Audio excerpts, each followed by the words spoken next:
Hello, everybody, and welcome to another Netrunner stream. I've been away for a long time. There's been a lot of stuff happening, and I've been basically too busy to do Netrunner streams. But this week I am back. I don't know what the schedule will look like going forward, but I will still be doing streams. I just don't know how often it will be. Today the theme is that we're doing some criminal brewing, and some backstory about that. So Saka is on a big Europe trip right now, and he came to visit me in Malmo for 4 days. So I decided to throw a tournament for him. This tournament over here. And we wanted to make it a little more fun, spice it up a little bit. So we challenged each other by giving each other 2 IDs that the other person had to play. We kind of picked a list of IDs that we thought might be fun. We gave some requests to the other person, but in the end, the other person could decide exactly what we're going to play. And Sokka gave me 2 different IDs. Spark, which I wanted to play because I think that is really fun. And Con, which is a terrible criminal ID. But before we get more into that, we got a decent amount of people. We got like 15 people in the tournament. It was a blast. I put up a Red Herrings playmat as the first prize, which I managed to win back from myself. And somehow ended up going 3-1 with Con, which there's a write-up here if you want to check that out. But basically, when you're trying a new deck, or you get a new ID and you're sort of forced to experiment because you want to make that ID good somehow, you can come up with new ideas that then inspire you to try other things. And in this case, the Con deck is playing Cezve. And the idea is sort of that we can use these credits during runs on central servers to install our icebreakers with Con's ability. Because, well, I don't even know if most people remember what Con does, but when you pass an ice for the first time on a turn, you can install an icebreaker from your hand, costing 1 less credit than normal. So this is a way to get discounts on your breakers and install them clicklessly, and you can use Cezve to make them even cheaper. So we're playing some normal, good, and sort of expensive icebreakers to make use of the extra money. So in the absolute most amazing case, you would have like 3 Cezve and pass an ice and install an Amina for free. That's like the dream scenario. Of course, installing icebreakers won't happen a lot. We were only playing 3 of them. I didn't want to get all fancy and play all the bird breakers and to be able to reinstall icebreakers because they're just very inefficient and I didn't think it would work. So instead, we're going for some soft synergy here with Cezve, which is a card you kind of might want to play anyway. And then I try to add synergy on top of that. So we have Masterwork, allowing us to install hardware during runs. And this we can also use Cezve to pay for. So now we have 2 synergies and we can use Cezve for both things, and we have a 40 card deck. The downside being we have 12 influence, as our ability isn't all that useful, but it can help us get our breakers out more cheaply. So there is actually an idea behind this. Let me just pull up chat because I can't see if you guys are writing anything. Thanks, chat, on the for the congrats. Oh, thanks, Chris. Yeah, I think the Spark deck is hella fun. It's like you just, yeah, there's so much momentum. There's this constant interaction for the runner trying to keep within the credit range. Here it is, by the way, if anyone has not seen this one. It's called Wallet Grinder. and this one actually went undefeated. It's the stronger of the two decks for sure, and it's quite scary if the runner doesn't know exactly how to play against it.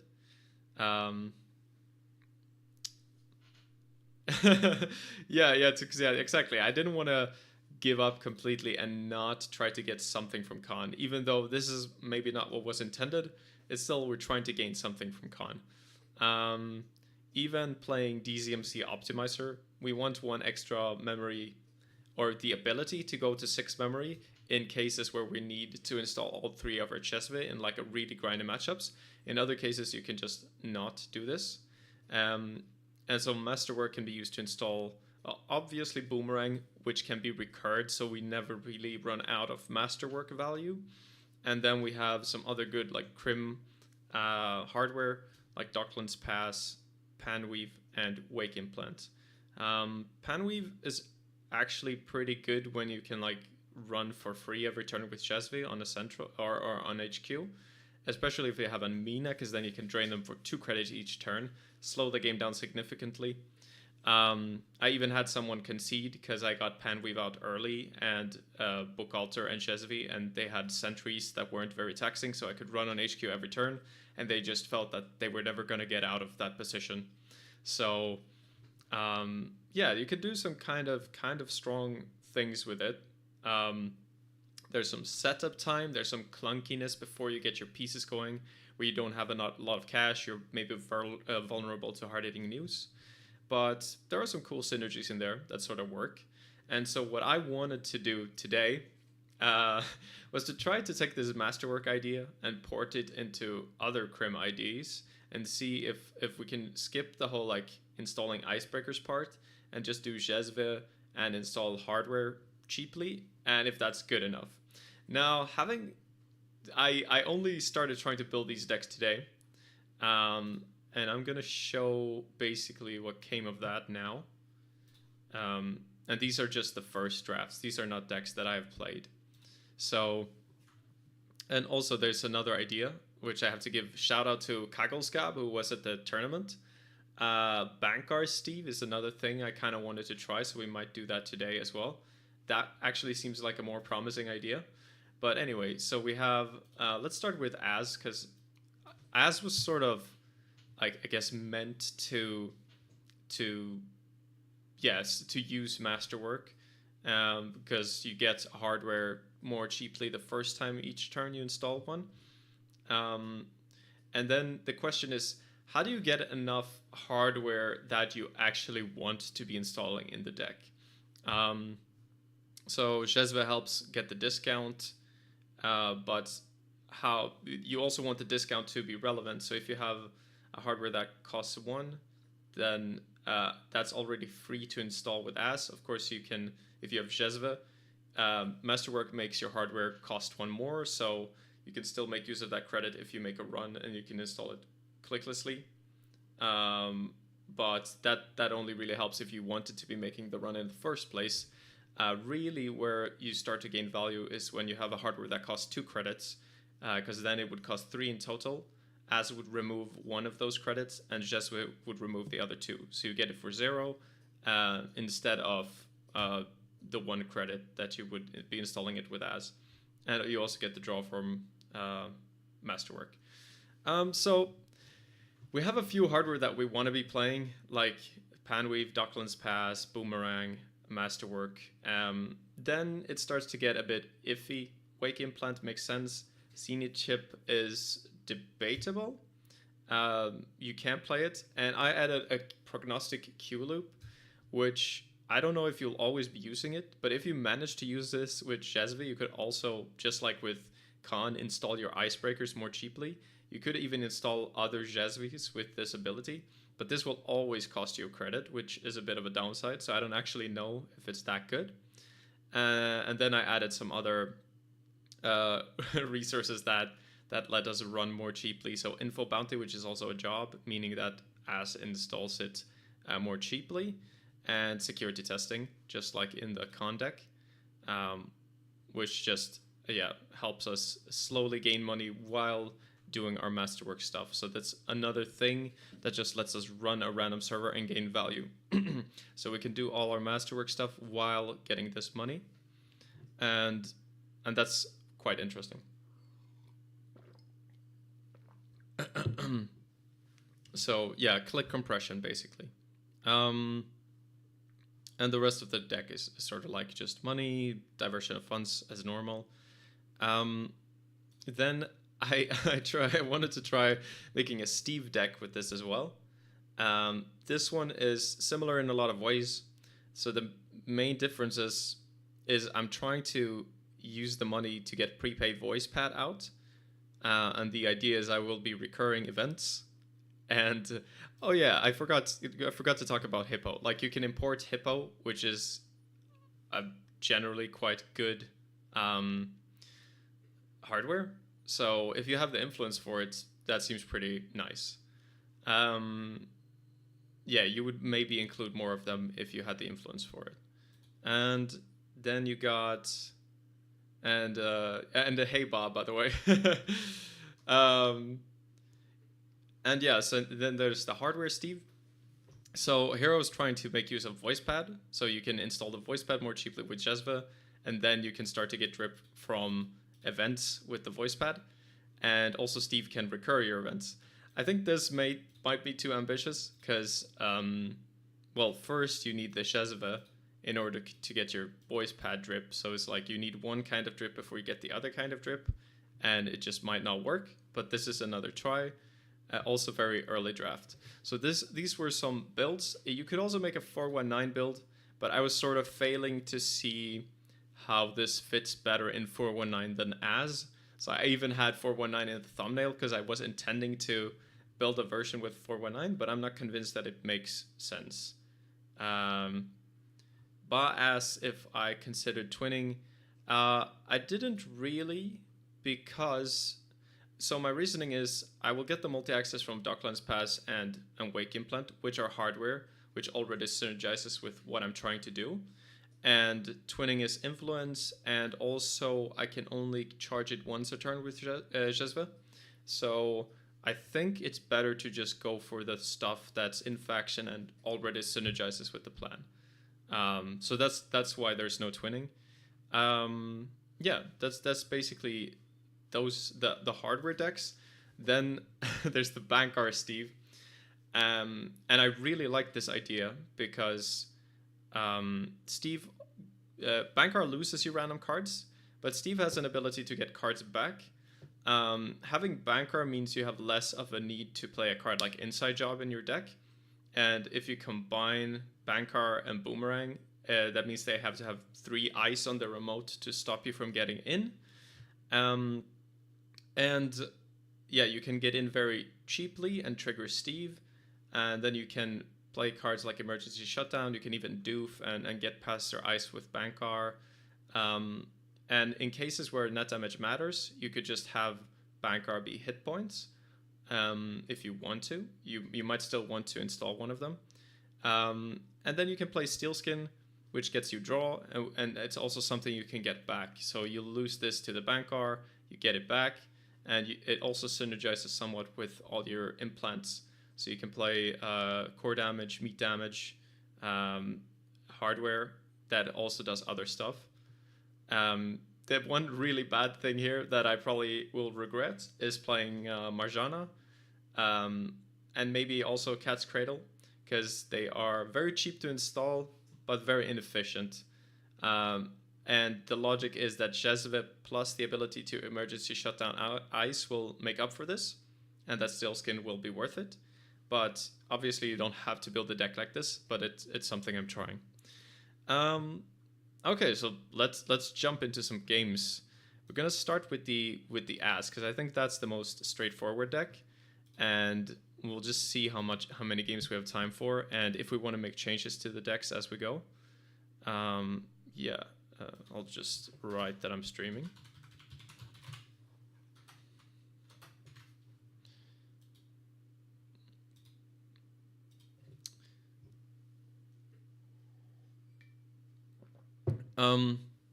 But yeah, I realized it's quite tricky to find hardware that you that is actually good. So the hardware Steve, I didn't talk about this part. It's trying to play memory diamond. So that's something else that you can spend like hardware slots on.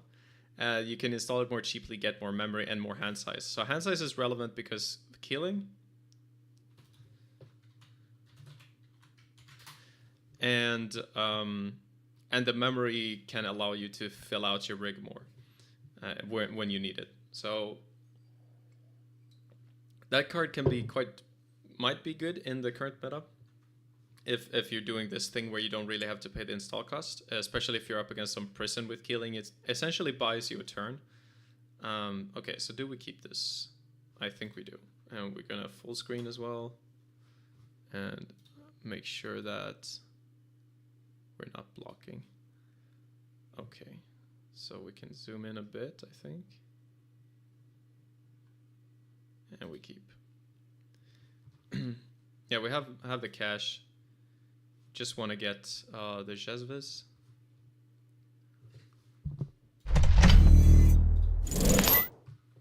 And let me know if it's too loud or something. I think it's an okay volume.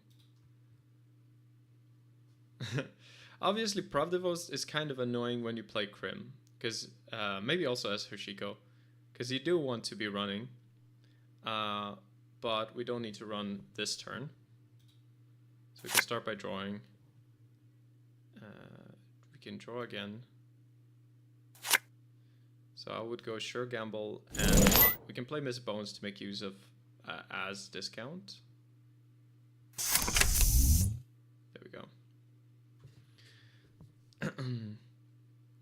No Masterwork is unfortunate. Let me copy my list so I can have it on the other screen and see exactly what's in my list. The first time playing it. So somehow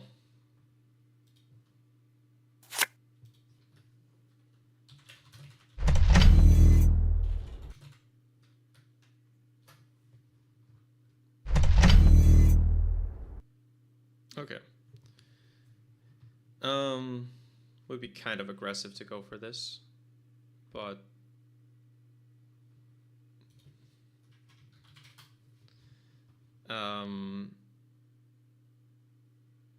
yeah, probably would be too aggressive.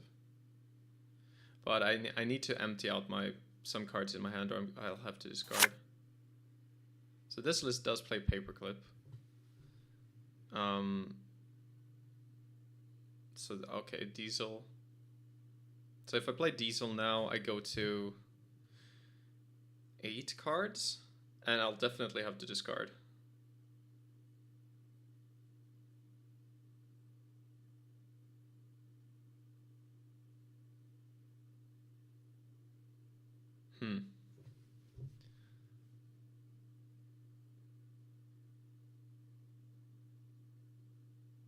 So I think I have to bravado something.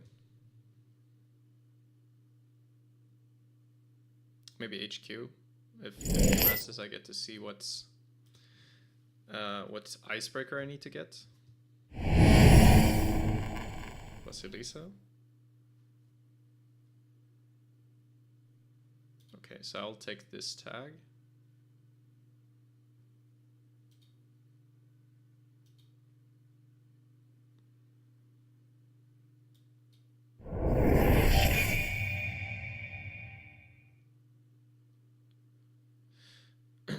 Now, how much do I care about the tag? Because I can't get Book Alter and Doof this turn, unfortunately. Okay, so this is an ice that can be advanced. Could be Arquette, could be Mesty Chestvo.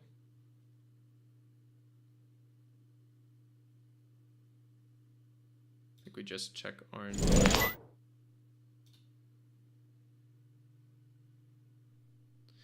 NAPD Cordon. Oh, game sounds are loud. Okay, let me turn it down. Hope that's better. So cordon.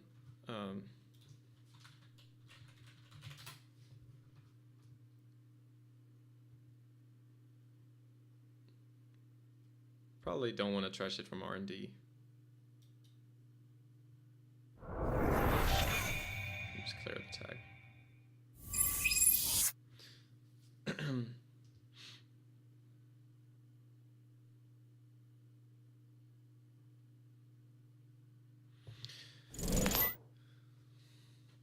Yeah, it looks like he's gonna score.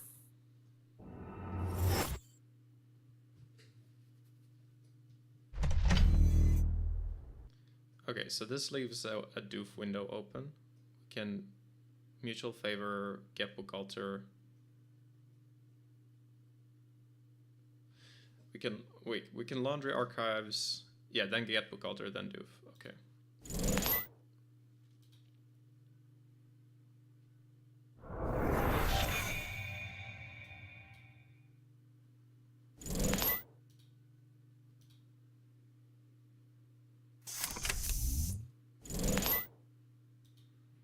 So we're not triggering as a whole lot, but I feel like that's because we didn't draw the hardware that we expected to.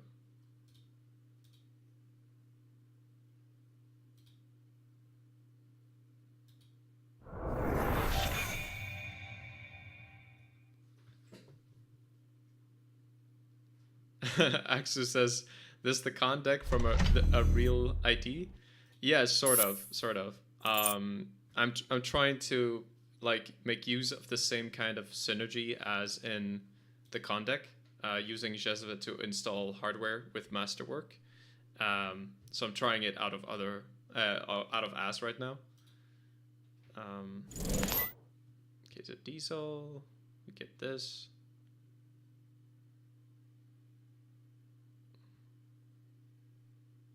Another diesel, I guess. Okay, we got Cezve.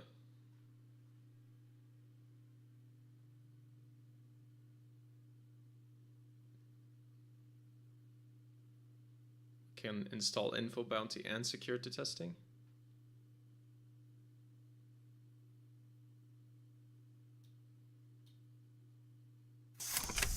So that one is at a discount because it's a job resource. I'm not sure I believe this is an agenda, so I'll leave it be for now.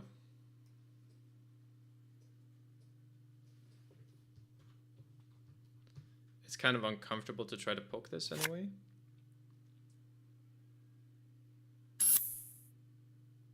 Oh. Might be an agenda. No, NGO, yeah.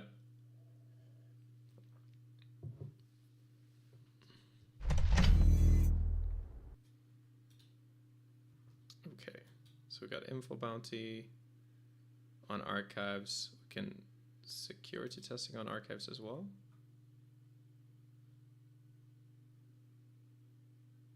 So we get Cezve. We can install the chip for free. Run archives in the draw.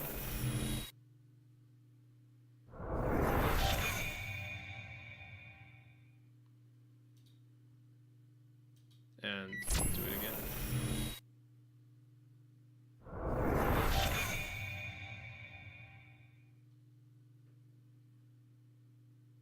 Wait, did I not get the money?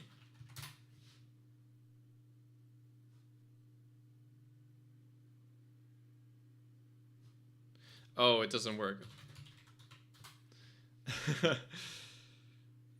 I'll just take money. I thought it worked. Yeah, that's an interaction that doesn't work.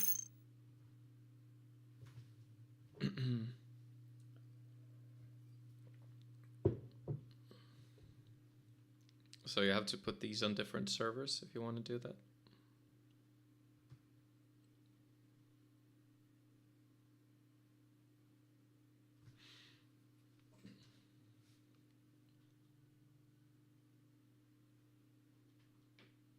So we got a bit, quite a board, but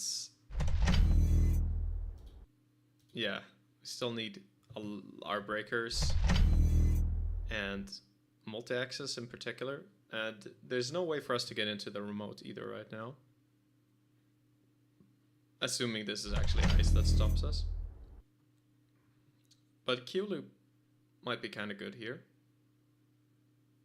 to get through our deck faster.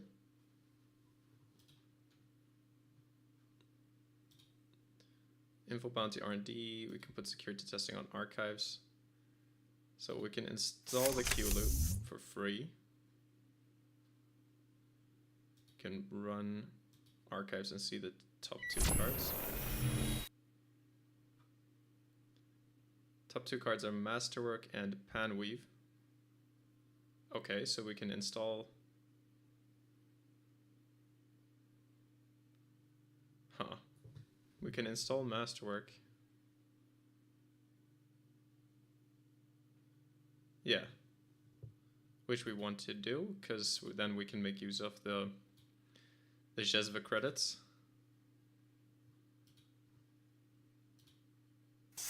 Nice.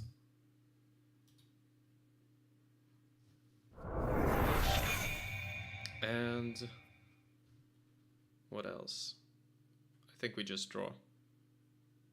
Because we need to see more cards.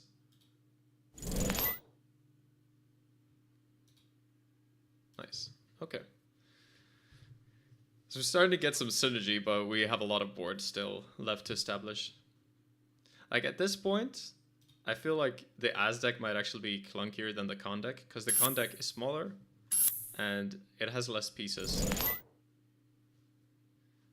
Okay, so this agenda is probably getting scored. Archives. So we can install Cezve.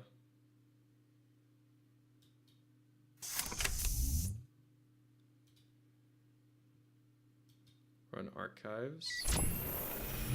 Use the Q loop to see the top 2.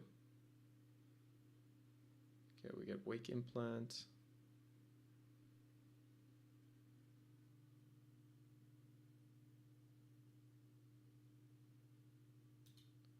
Okay, so we can install something with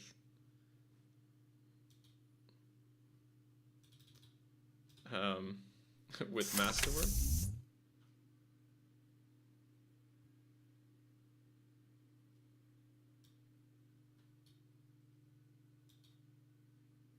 Oh, that was the wrong order. Whoops.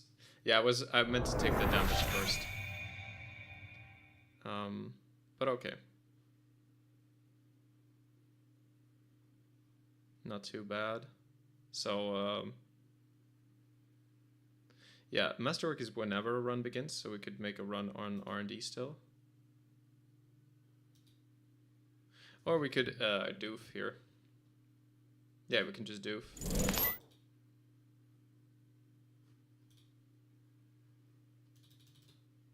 And install Boomerang.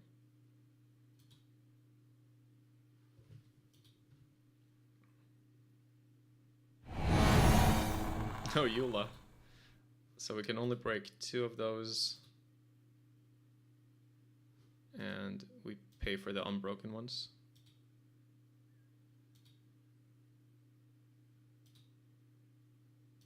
Shuffle it back. Okay, so we're starting to get there. We have a decent rig. Yeah, and it's below now, so he gets back up on credits.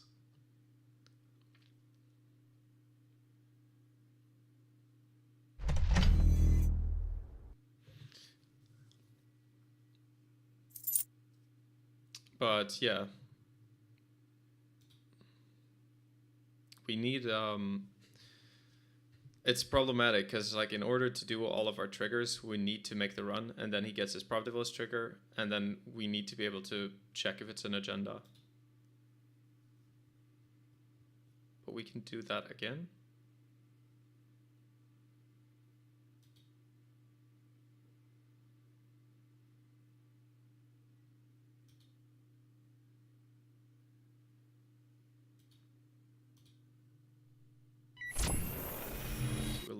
look at top 2.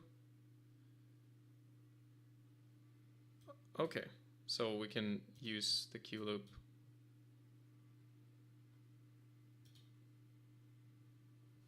To install the boomerang.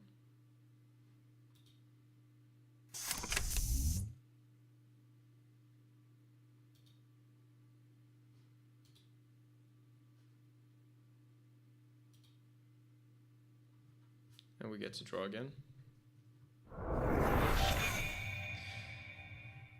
Now, if there's 3 2s in this deck, we might just be losing right now. Which is slightly problematic.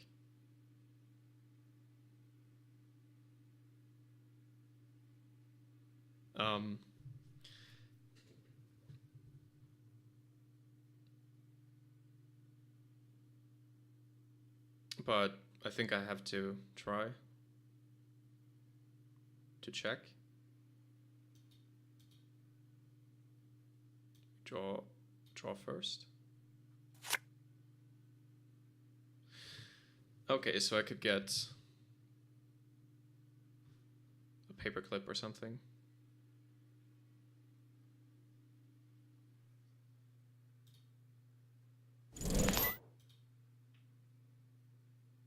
Yeah, it's paperclip or Amina. And if I guess wrong, then... But I'm guessing this is Arquette. Could be Cezve. Oh, it's not making the run.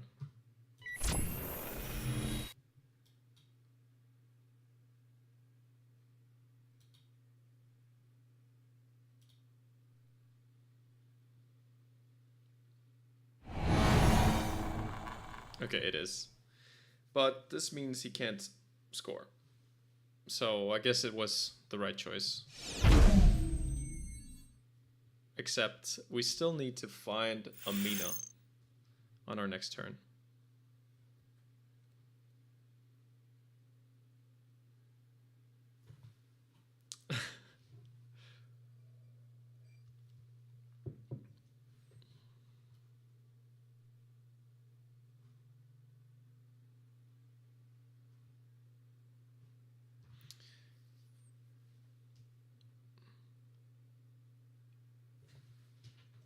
Yeah, so I don't know. The deck has some cool synergies. It's still quite clunky. I guess info bounty and security testing is too much. The Q loop is actually seems really good. So maybe I should be playing 2.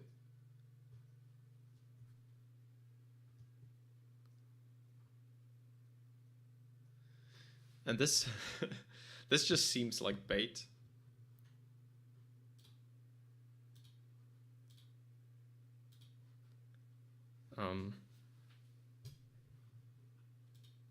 But okay, security testing on archives, or maybe it's fair to assume that I can't get in here, and then it is actually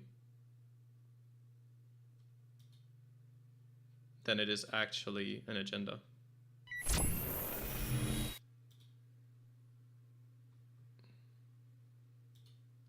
Yeah, actually, it's true. Okay, so I could install Hippo here.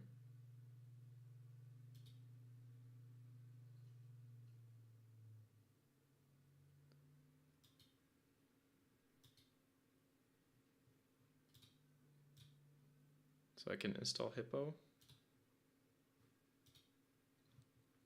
for free. Get the draw. So there's a lot of triggers going on. But okay, I don't have a way to get through the message chest for right now.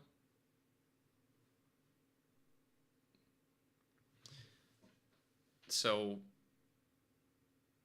I think I have to draw for Amina or lose, or assume that this is not an agenda.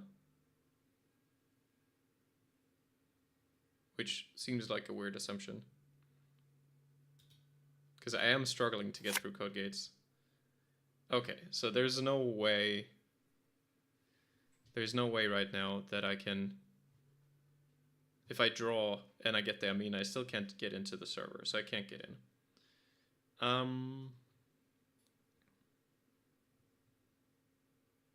So I think I run R&D.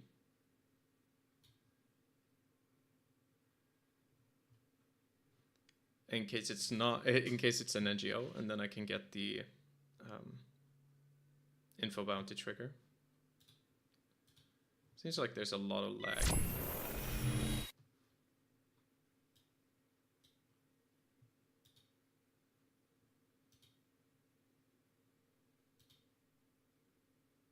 Magnets. And we put down class act to find Amina. Discard a masterwork. So we probably lose right now. Yeah.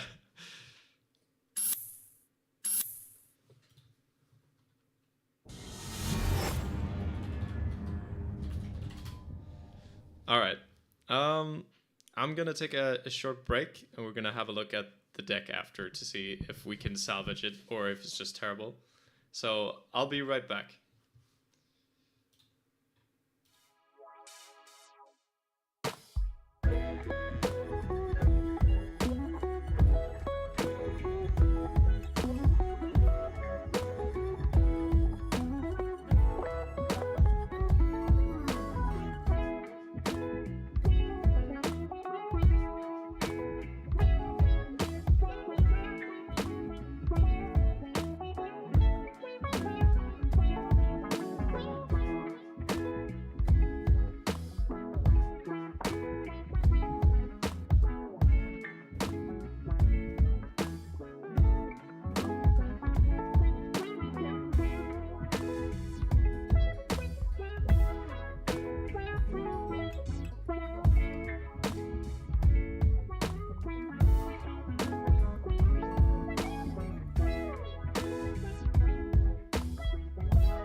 right, so we are back, and I'm gonna have a look at the list.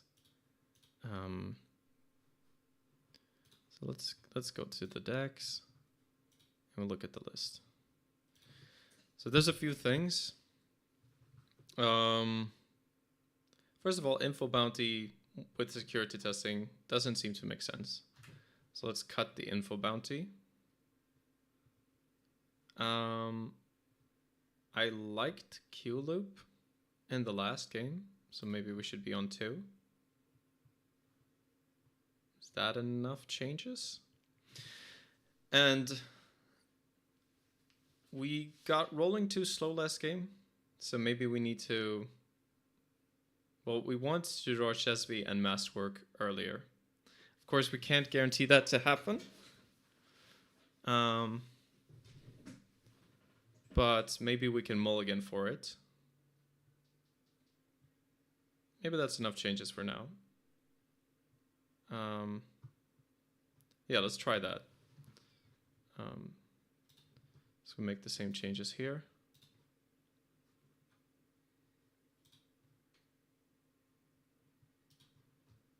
Get rid of info bounty, play one more Q loop, and see if that works better.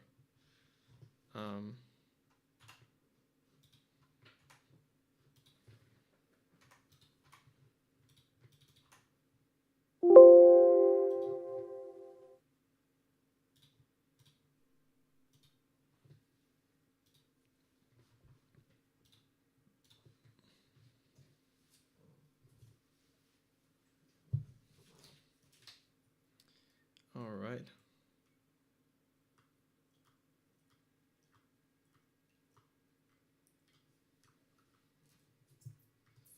But yeah, so far, this doesn't seem like the most promising archetype. Might jump straight to Bankar Steve after trying this, if this doesn't like get more promising somehow.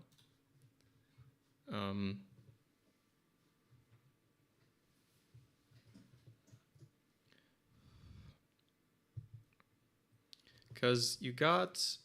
Yeah, I'm trying to have a look at the list. Hardware Steve, this list, I think is just too ambitious. I don't know that we need to try it. If you need to use Cezve to get your voice pads out, that's clunky. We could try it if people are interested in seeing it. But again, the reliance on Cezve is a bit of a problem. Again, this wasn't as bad when you played a 40 card deck. So the con like still kind of does this better. Ba asked, what was the cheapest I installed an Amina for? Let me think. I think I didn't actually like get to install an Amina with the ability during that tournament. It wasn't a circuit opener actually. It was just like I threw together a prize pool because I had this playmat laying around, and then we had some prizes from before. So the main prize was the first place prize, which was the Red Herrings playmat, which I think is really cool. Like I love this art by Liga. Oh, so someone joined. But yeah, I think Amina was installed at 7 credits every time, and I think she was only installed like twice.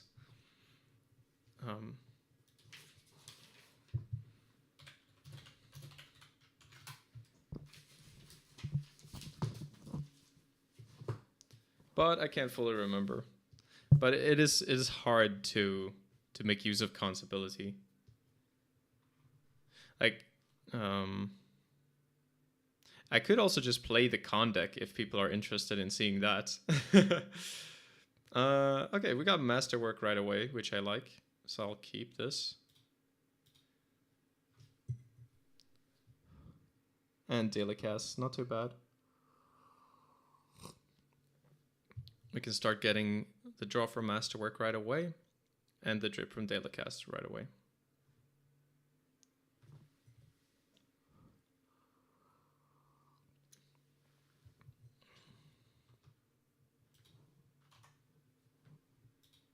Okay, so we're up against Ob. And we need to figure out what kind of Ob it is. Okay, it doesn't look like acid spam Ob already. So we can start by installing this for 1 and we get the draw. Oh, so sure gamble. Okay, so we can credit gamble daily cast.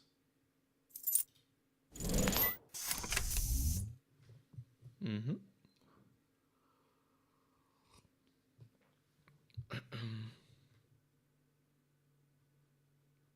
So now we just need to find Cezve and we got the engine rolling. Hostile takeover scored immediately. Okay, so it's some kind of Rashi Ob.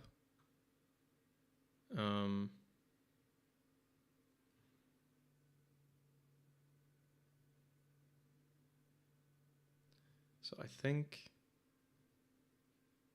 we installed this and maybe the pan weave to get the draw. Okay, we draw first. Alter, doof.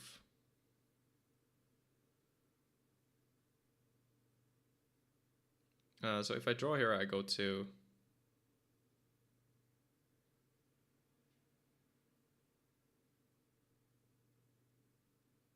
I think I'll just take a credit to go to 8 cards. I don't know if I'll be able to play 4 cards next turn. Plus, if I play a hardware, I get 1 more card. Okay, we got Cezve now. So we got our little combo. Also, this was something that happened during the tournament. The bad publicity is something that you can also use to install things during runs. So when I played the outfit, that made things a lot easier because you almost don't even need Cezve, and you get to install so much stuff for free, including your breakers if you're Khan.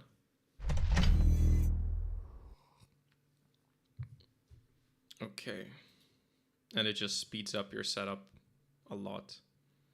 It's okay. We can play.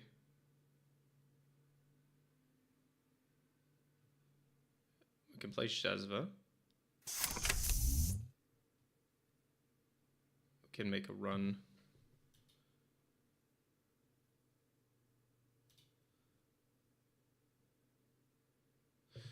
So we could. I want to get the pan weave out.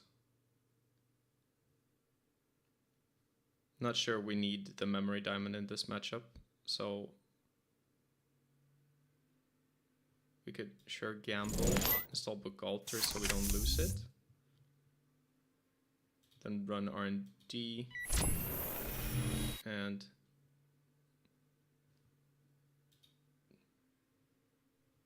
install panweave.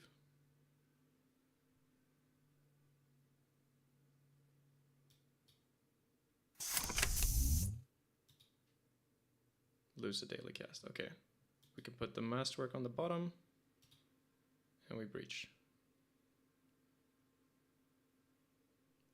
Oh, there could be Formicary. I see. That's one thing about... But why rest it though? Because we can just break this and get the money back with book alter.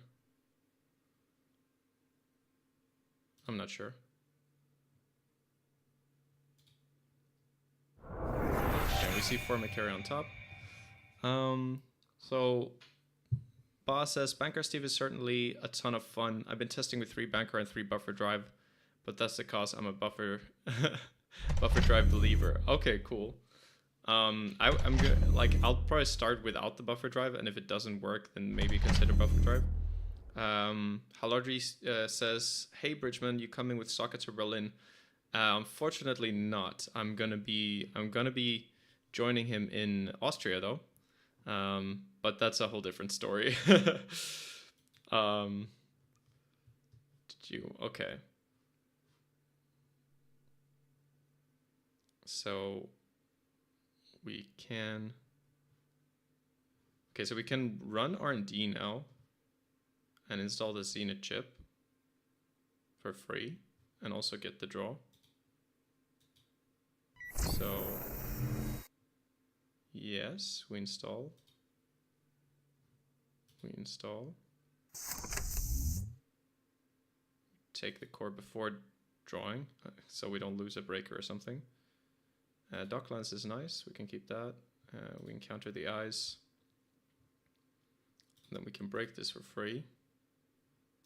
And we're gonna get the draw from the Zenith chip as well. So I think our engine is basically rolling, folks.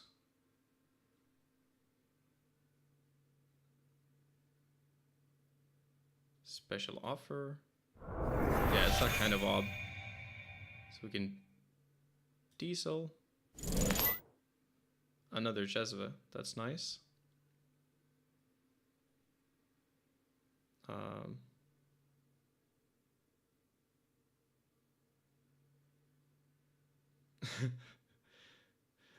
The new Netrunner community game we're unbanned at. Where we are physically at.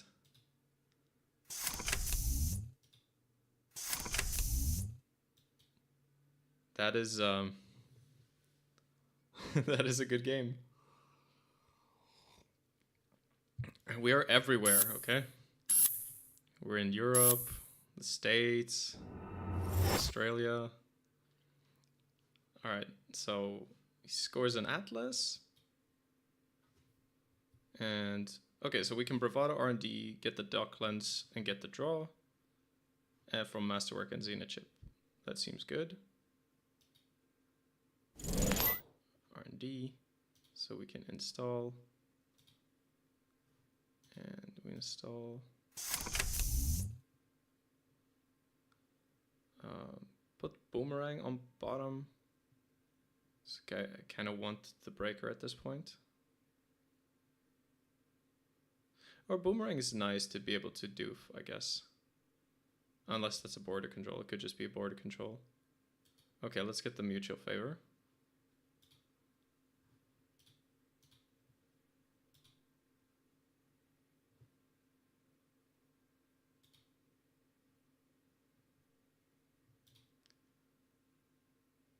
So now we get the draw. Another special offer. And we can... Wait, should I draw with this one or with diesel? If I draw with diesel, I go to 6 cards and then I can play 2 more. Yeah, that's fine. Okay, diesel.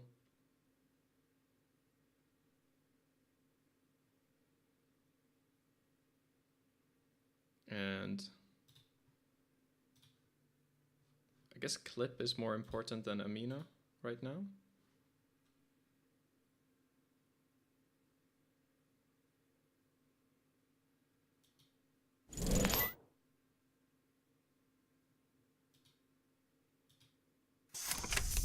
And we get some money.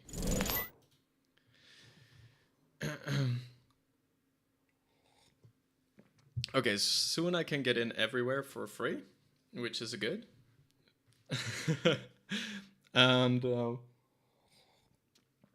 but we can definitely get rushed out. We don't have a way to stop fast advance.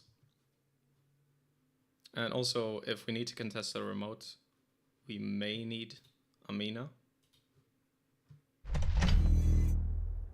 Not for sure though. Okay.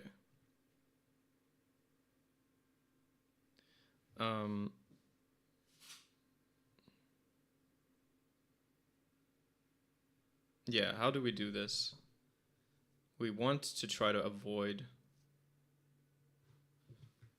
a score here. A doof, I feel, would avoid a score even if it's a border control because they go down to 4. Then we can run the remote and force more reses.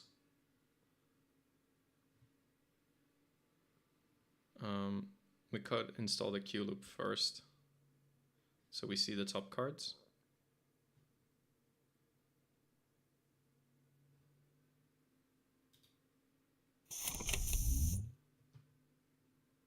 Oh, we get Amina now.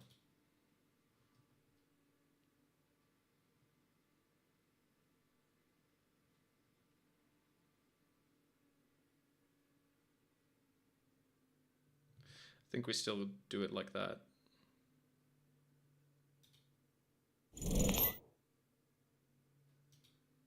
Q loop. Look at the top two. Doof and wake implant. Okay. So we can't install them.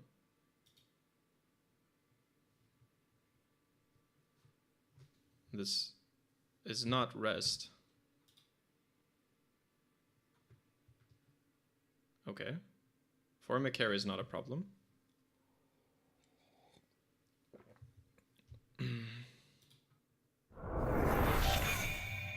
And we also get the panweave trigger, and we can go and check the server now. There's not even a code gate that can be pressed to stop us here. I guess a special offer would be the thing. Giving him more money and then being able to res. But we can just pay through this Managarm. Take this Asiv, okay. And trash this with Mistbones. Okay, now we're doing good, I think. Now we're doing really good.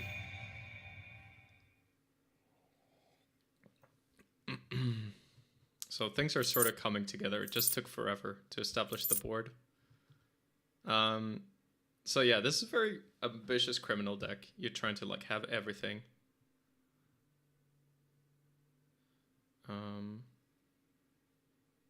So we can use deuces to get the wake implant. No, well, yeah.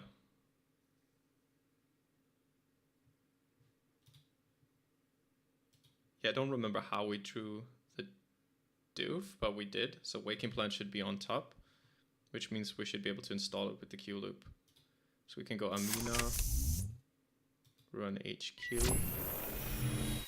look with Q loop. Yes, this is so annoying to do on JNet. Okay, and then we can use the Q loop.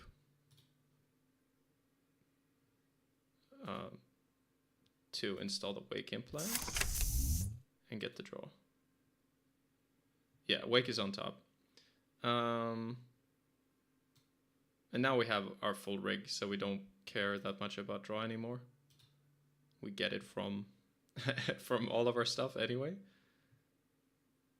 So now we get Docklands, Panweave, and Wake and Trigger. Envelopment, special offer. Force a spin pop, I think, before going for R&D.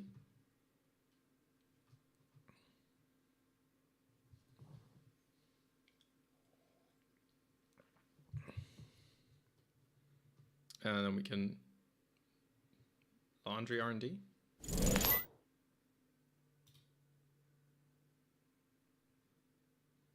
So yeah, now it's just now every turn is just going to be running everywhere and getting value.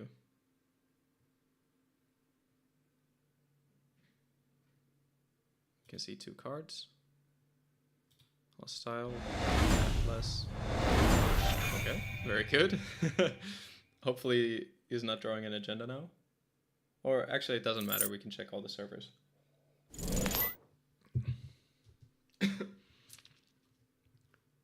Trashing this means they could search out special offer.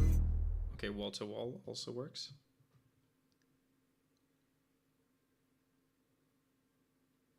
This doesn't really work though, right? Doof into trashing this.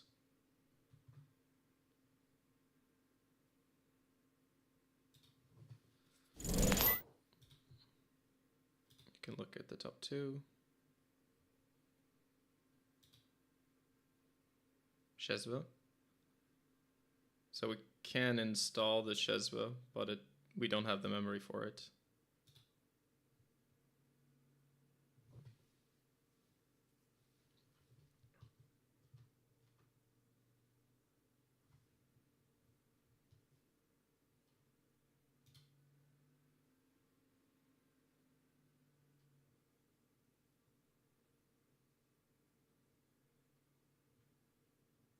Put the Masterwork on the bottom. I think we go and trash this.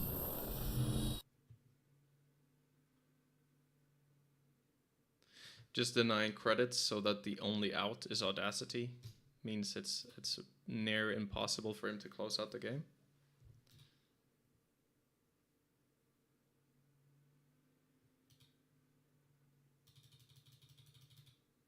And I don't think he's on snare, because these decks are never on snare, but he's on 3 credits, so we don't even need to worry about that.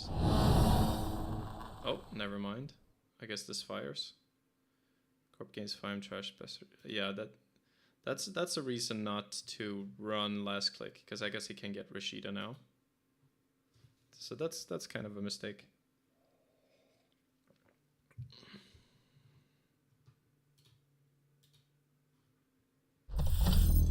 Yeah, that's a mistake.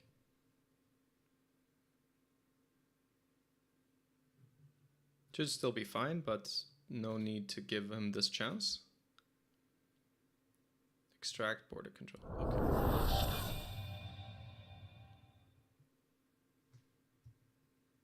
Because we should have at least one more turn where we can run HQ 3 times and then see 4 cards from R&D. 4 fresh ones.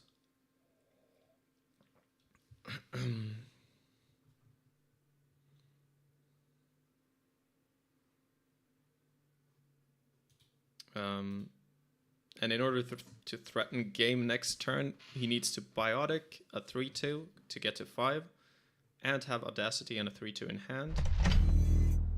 So it's highly unlikely that we lose this still. Okay.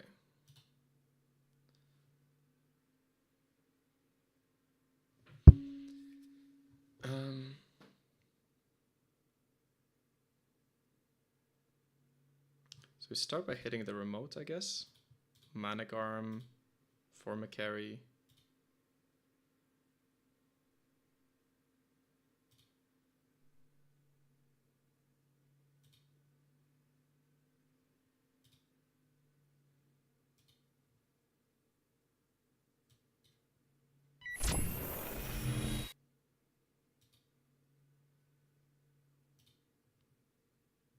Boomerang, Dirty Laundry. Boomerang we could install, but not on this run, because we don't get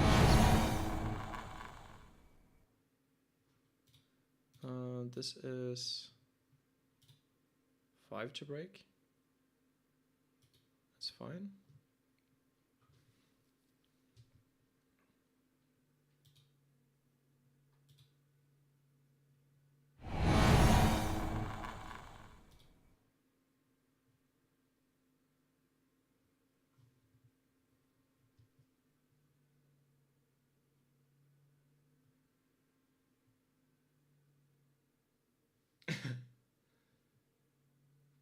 So he's popping the border control.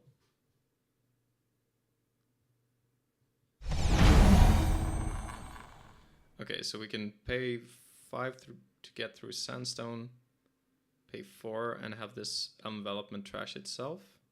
Then we're at 6 credits. We still have 2 clicks for any Manic Arms.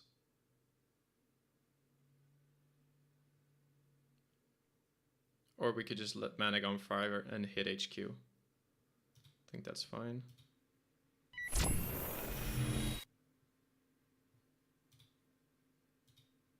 Oh, it's actually only 4. Yeah, and then there's the bad pub. Exactly. Go back and destroy envelopment, like Bruno says. And we continue.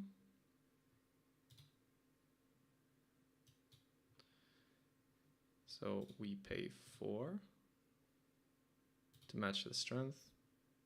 We only break in the runs. And then it can fire.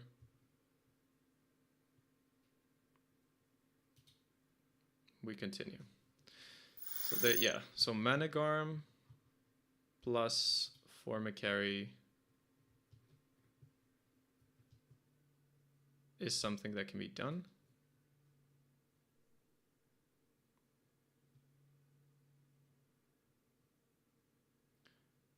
Okay, so we could spend 2 clicks, force the Forma Carry, or 5 And if the format carry is moved, just go into HQ.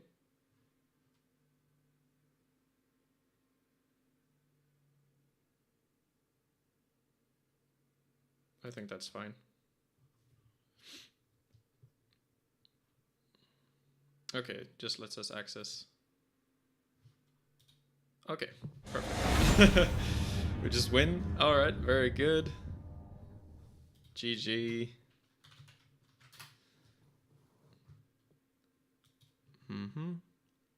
How are people feeling? Would you guys want to see more of the as? Maybe see some of the con? Or third option, go straight to the Bankar Steve? If there are any opinions on that.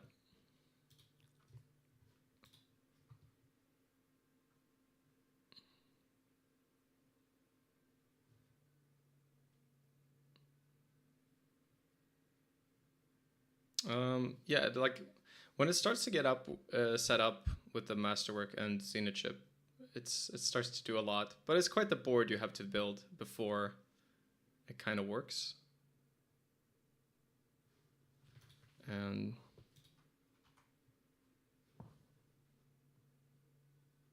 all right, Halodry wants Steve. 1 vote for Khan. Okay, I can do 1 con, and John Thomas asks what are the decks. So we have this con deck, which is posted, trying to make use of Cezve to install breakers and using Masterwork to install hardware that I played in the tournament. This is the deck I just played, sort of like trying to do kind of the same thing as con, but ignoring the whole icebreaker synergy. Just trying to play like a more normal crim identity. And the last I'm considering is the Bankar Steve. So you play Steve, you play Bankar as sort of like an infinite inside job, and then you can recur your cards because you're Steve. So you can get into HQ easily or any other server easily is sort of the idea. Never con. I'm gonna do I think I'm gonna do one con, and then we go to Steve. So 1 game of con. Con lol 2.0, I believe is the deck. Oh, whoops.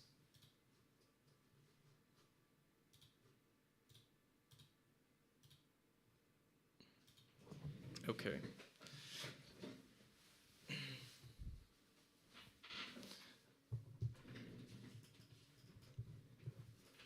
But yeah, the ass deck, I don't know. Maybe it's not that bad.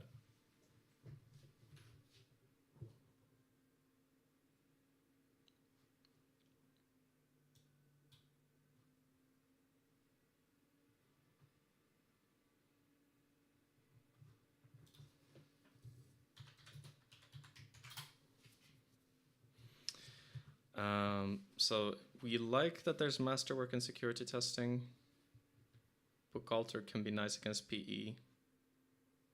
So maybe this is a keep. Yeah, let's keep. Because PE typically doesn't defend all the centrals, so you can use security testing to get money every turn. And the Masterwork draw is going to help get our engine rolling.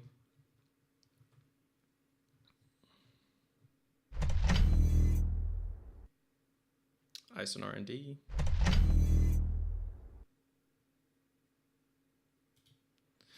John Thomas asks, is con bad because people try to always go bird or just plain bad? I think it's kind of just plain bad, but in this deck that I made, it's not necessarily totally straight up bad. I mean, it is, it is, but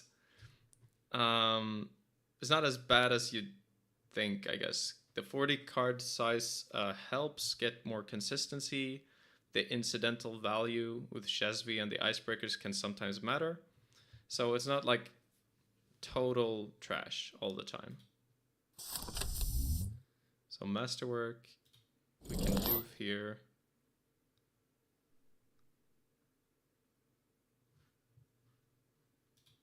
And in case this is net damage, I want to pre-install the Book Altar. So I'm gonna play it safe.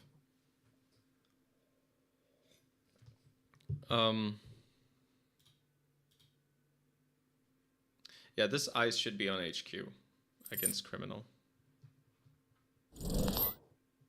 But yeah, the ID just like seems to give way too little value for how niche the ability is.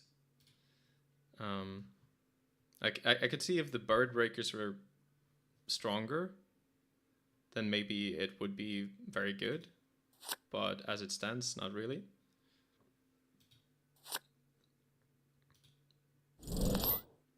So we're just digging, and we can get the security testing rolling now. So really what we want now is Cezve, because then we can start installing hardware and getting value at the same time. Now I did pre-install Book Altar here, so that's also something that happens sometimes, that you have to pre-install even though you're con. Here I did feel the need to pre-install because losing the Book Altar would be devastating. Still not sure what kind of PE this is. It kind of looks like some kind of asset PE. So we can diesel, run archives.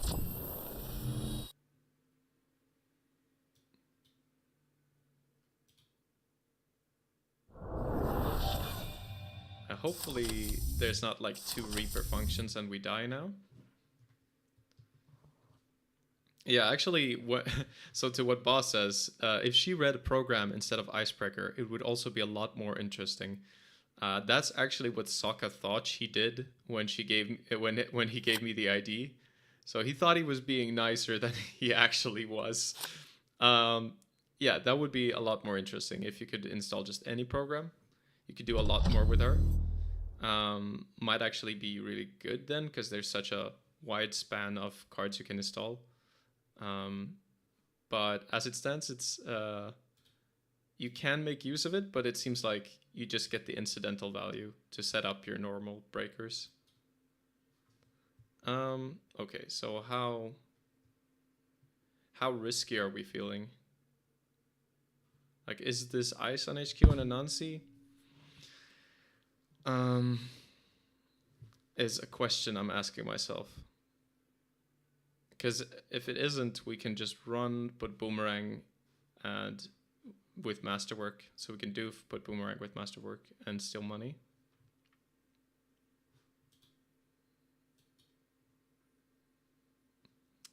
Isn't Khan a she? Maybe I'm wrong about that. I thought Khan was a she.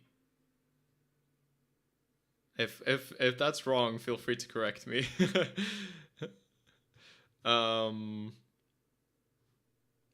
I guess this still doesn't threaten lethal.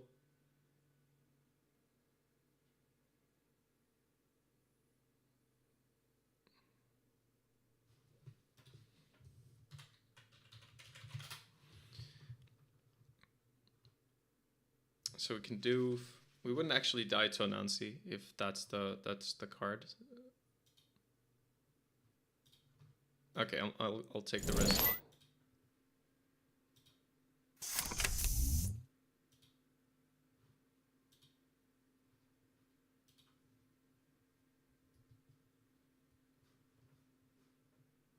I'll take the risk. So if this is Anansi, it's really bad. Or DNA Tracker would also be bad. Like anything that makes us not fully steal with Doof.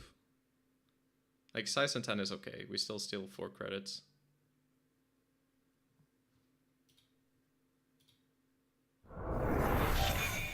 Okay. And nothing pre-rest. So we can gamble and class act now. And we hopefully see a Cezve at this point. We didn't. But if they don't want to rest this ice, we can always just bravado here for free accesses. Random cards being advanced.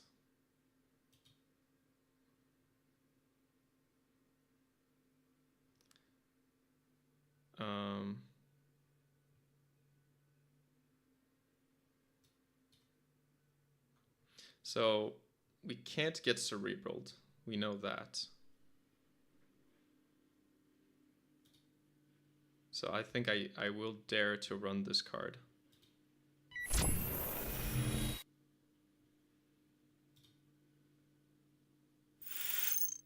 NGO. Okay.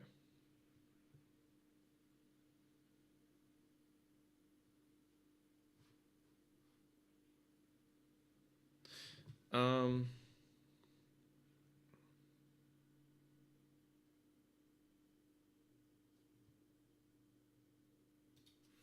Bravado HQ.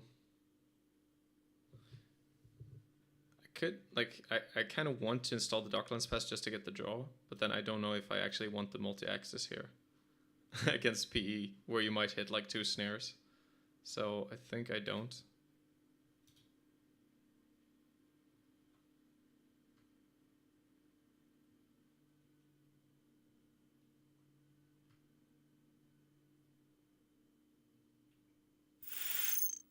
Moon Pool, okay.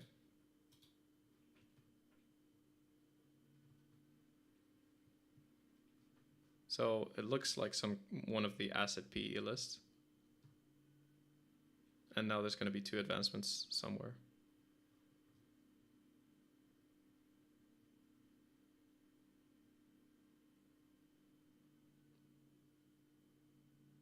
I could install Paperclip here with Khan, but again, I can't, I don't want to. These decks sometimes don't even run barriers.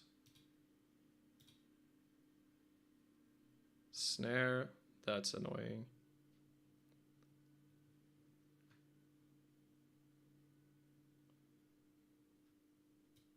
So I trash it. Don't really want to run this. I could die if I don't, if this is a Reaper function.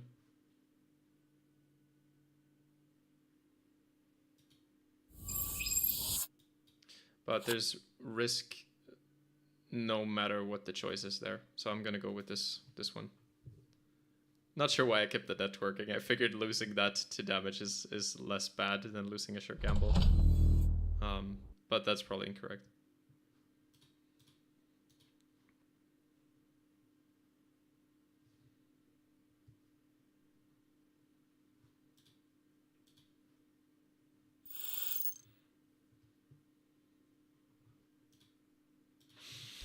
So it feels like a mitosis deck, but we haven't seen mitosis yet.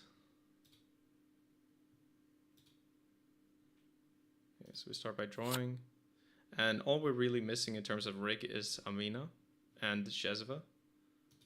Then we can sort of run wherever we want to. Okay, so we want to force the pop on this.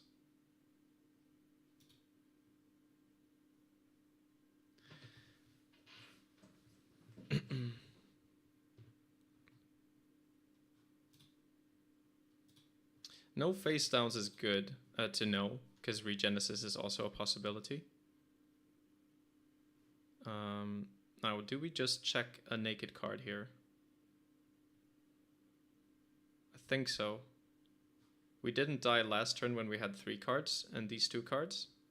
So if this is a snare... Well, snare might be bad, actually. So we just draw.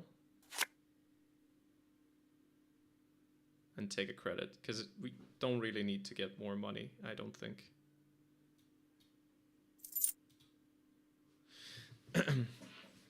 So we just, yeah. I have a hard time seeing a configuration here that kills us with only 4 credits in the bank. Reaper function is 3.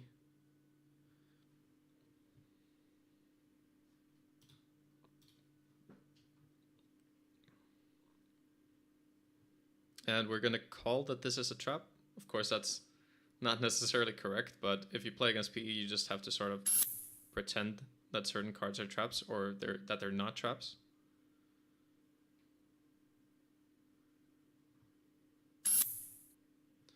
So this one, I feel like it's an agenda.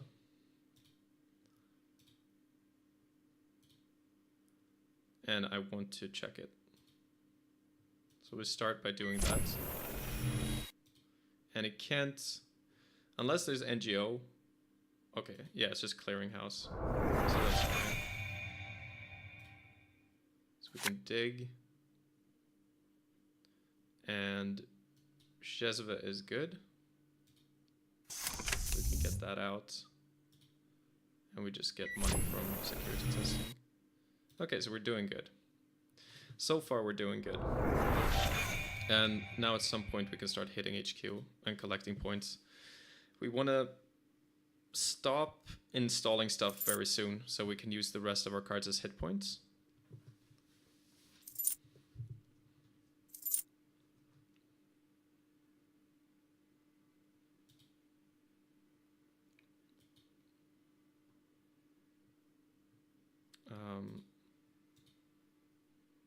So we start by using the class act. Okay, there's...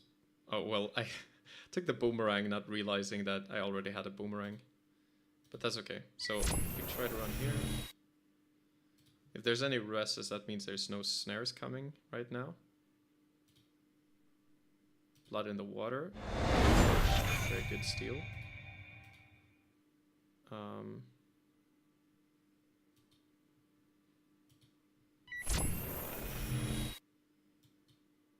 Just take the money.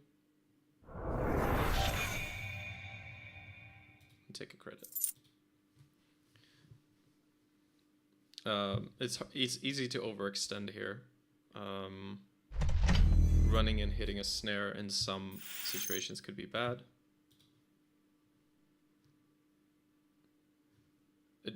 Precisely because of cards like this. So maybe before they didn't have blood in the water, and that's why we didn't die. But they could have drawn it since then. So we don't know if we die if we go down to 3 cards. Card that we would like to have is Panweave, because then we can keep draining credits. Okay, we can put security testing on Spin Doctor. Mutual Favor is good, allows us to get Amina.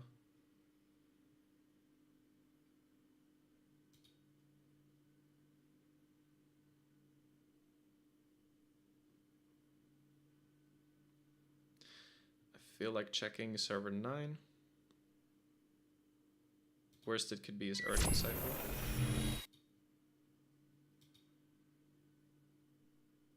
Clearinghouse, we can trash that. And now we can also get Amina.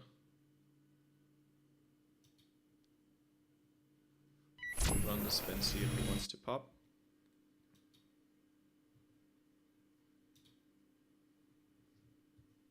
We have security testing on it, so we're just gonna get the cash.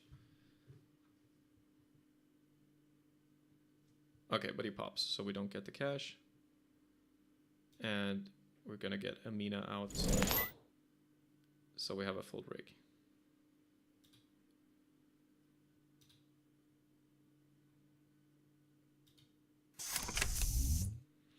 Okay. Now, the only thing we need to add to the rig, or that I would want to add to the rig, is Panweave. Beyond that, we can just run the things we think we need to run from this point forward.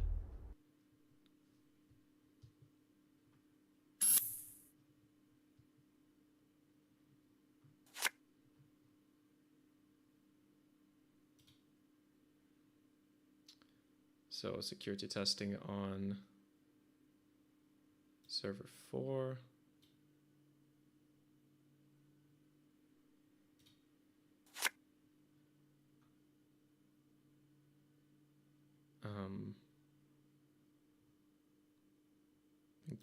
Diesel we don't want to use.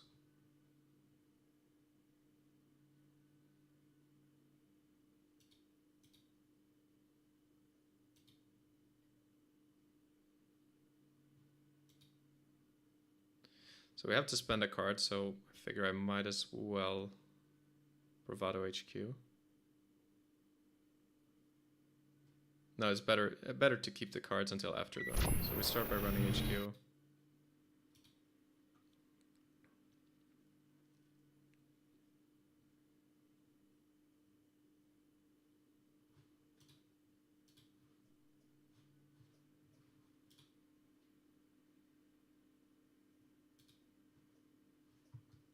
He's contemplating a res, I guess. Oh, anemone.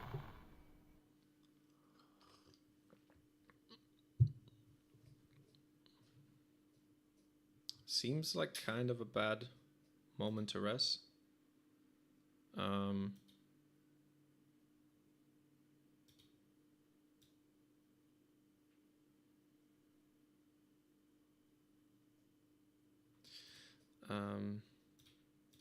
Yeah, I can just break it with Book Altar and make money on it.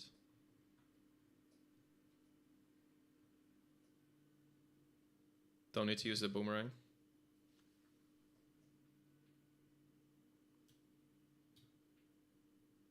Can I pop boomerang if I'm not breaking anything? I guess not.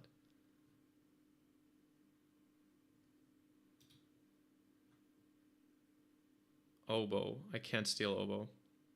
So I guess that's why anemone was rest.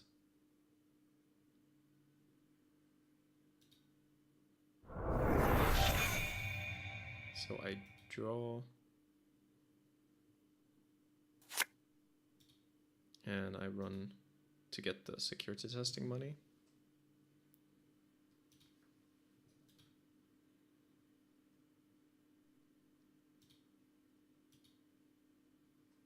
There's a lot of lag today. Come on. Okay.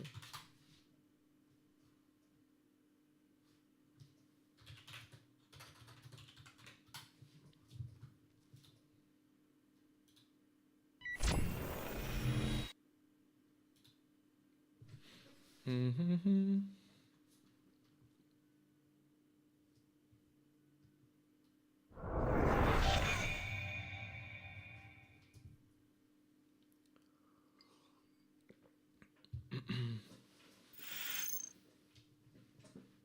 Oh, Rashida. That's annoying. We do have another doof now. Can be useful. So ideally we find another blood in the water and then we're threatening to find the oboe. Yeah, the lag is really rough to Aksu. It's been, I feel like it's been like that for a while on JNet, a lot of lag.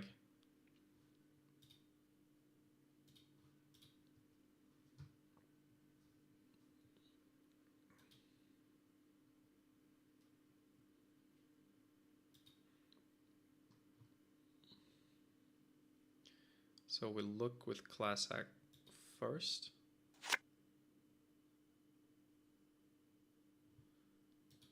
These ones don't, it doesn't matter which one I go for.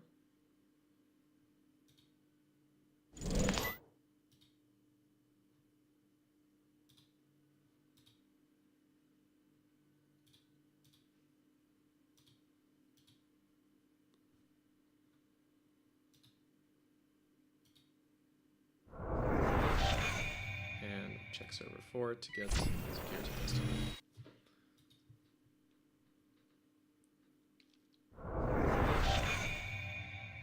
Yeah, so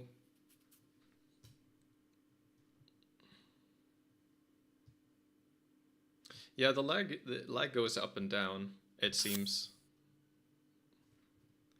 So this server, I'm not sure if I should read it as a trap or not.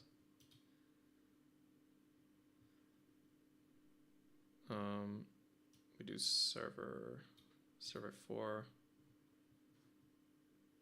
If it is Erdica, I can draw back up to 3 cards. And maybe that's fine.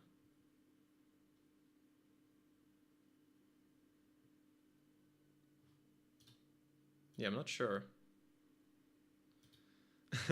We do have to make some guesses here. So what could be a kill is Sting, double blood in the water or something like that.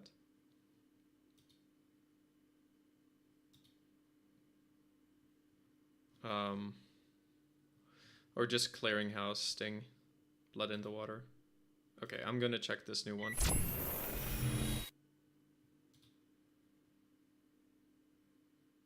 Vertica, yeah. So we trash it. And we need to draw back up.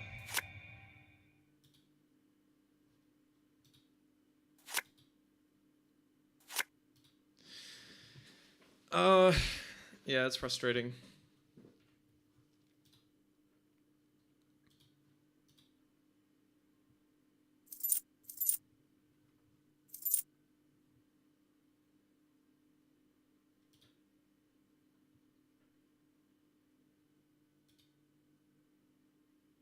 So draw again. Feel like there might be a lot of agendas in archives. Draw again. Hit HQ. That's free money.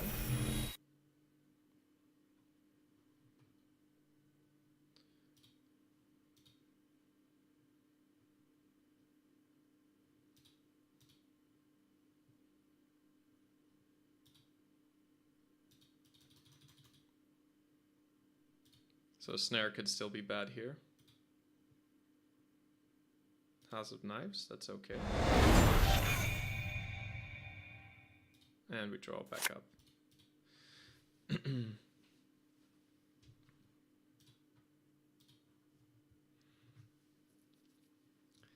All the spin doctors are gone. So if there are agendas in archives, only Lethal gets rid of them, I suppose.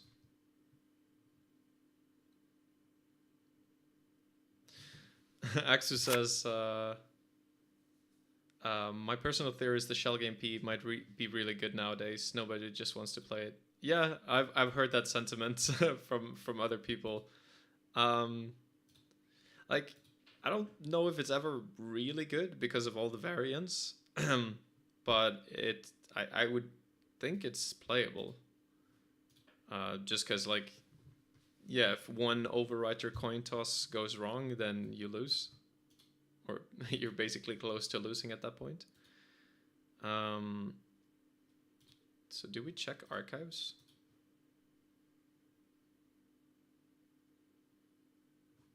Like, how much damage could I take? If it's like 3 sting, I die. So that's bad.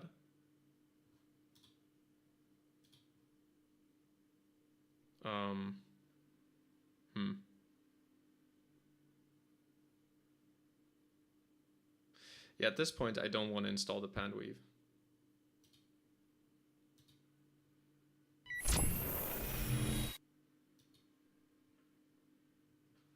I'm just gonna fish for more agendas out of HQ.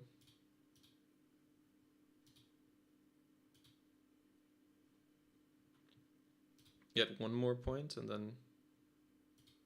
There we go. So now I feel sort of ready to like look for an oboe in archives. Next turn.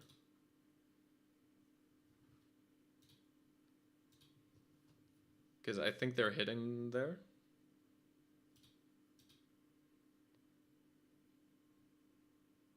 Oh my god, the lag is crazy. Okay, there we go. And credit. Yeah, at this point I feel like there has to be something in archives.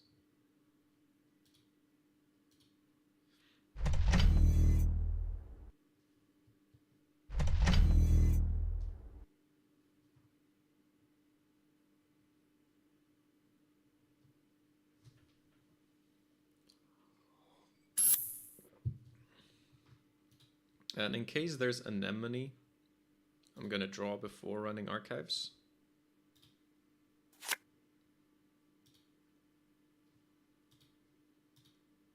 So let's see.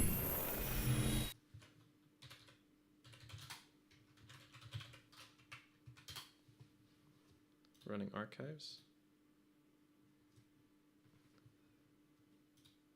Archives. There we go.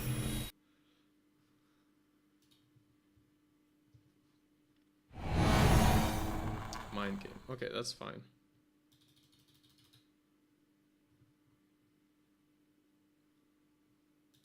It says the oboe's... Oh, the oboe is not in there? That is unexpected. So oboe could be... Maybe I missed a point where the oboe could have been shuffled back. And something is being advanced over here. If it's Urtica... So let's say it's Urtica and this is Anemone. Then I take 5 damage. I have 1 more click.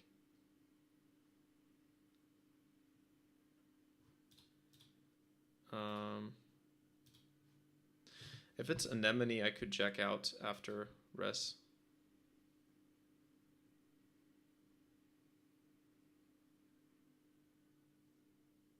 I think. Okay, let's check.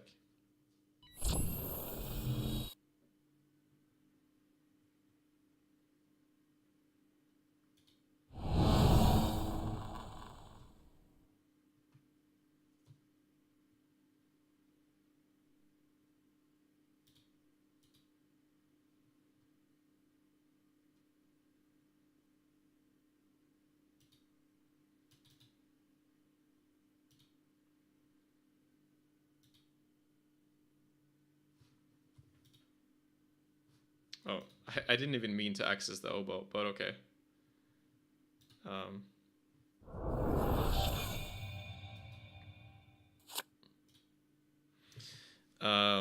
Luckily it wasn't something bad, so that gives us some information. Sort of makes sense, I guess, that the oboe's there. But yeah, now we just go and get it, if we have enough cards on the next turn.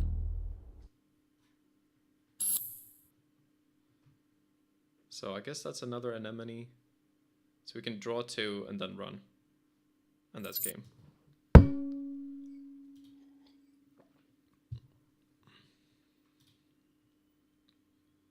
One.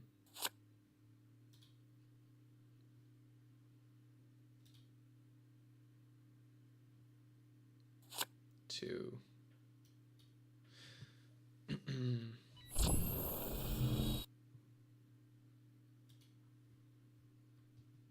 So, yeah. Okay, so this should be enough. And we get in and steal the oboe. All right.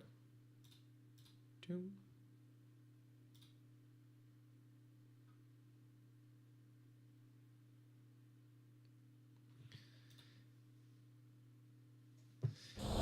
Nice. GG. All right, we got Not Yeti saying thanks for the game earlier. It was good to test Prov when I should be working. Cool. Well, I'm glad you enjoyed it. Yeah, Prov was hard to play against. Well, I guess my crim just sets up too slowly, but also you're sort of forced to run as criminal to get all your value. So Prov always triggers, or like triggers a lot. Thano Thanos PKC says, was really hoping to see Con trigger more in your deck challenge. Did you try anything out before swinging to the coffee as with Con replacement?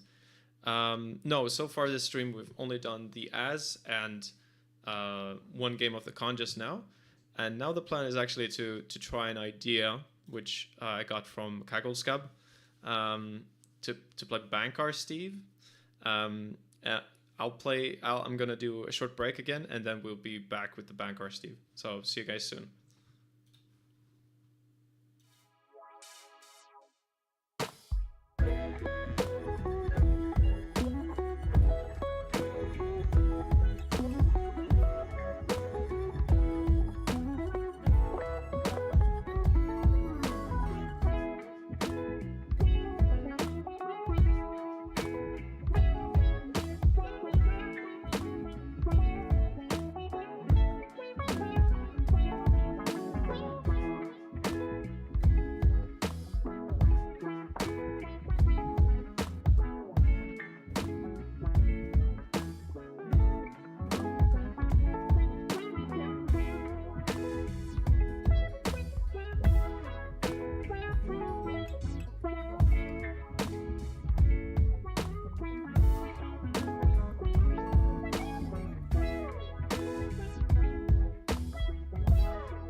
All right, we are back, and we're going to be doing Bankar Steve. Yeah, basic idea.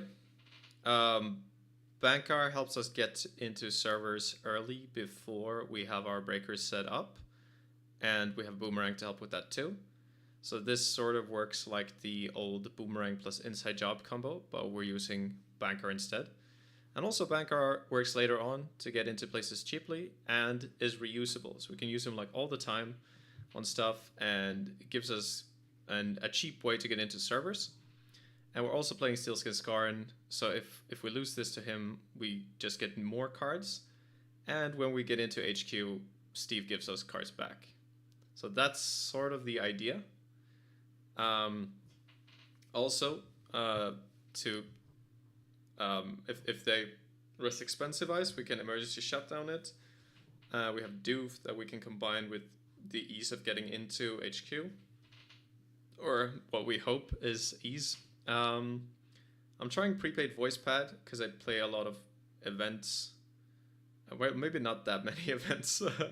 maybe prepaid voice pad shouldn't be in the deck, but like the idea is we get events back a lot, so we can keep using it.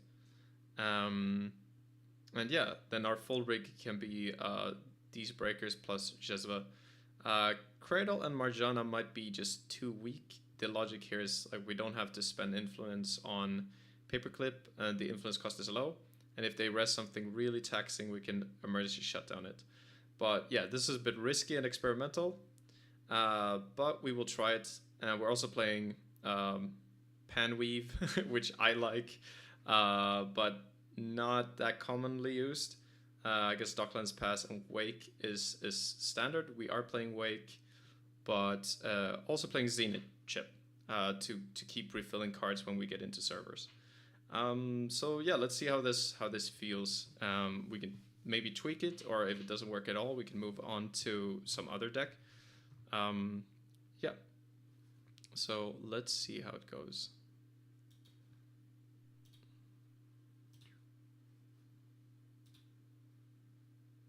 Bankar Steve, there we go.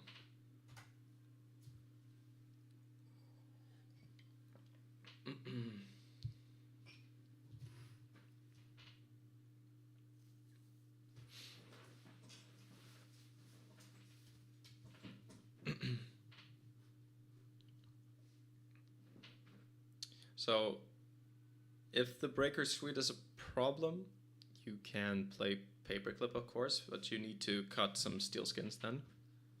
Although maybe those are not so important. It's just a nice little synergy. And also some synergy with your chips if they get trashed. Axis says opponent installs 2 ice on HQ the deck. Yes. Yes. That's basically what will happen. Although we can use Bankar plus Boomerang to get in. We can de-res ice on HQ. But maybe it's still too clunky. Maybe we need like a sneak door in the deck to get in more easily.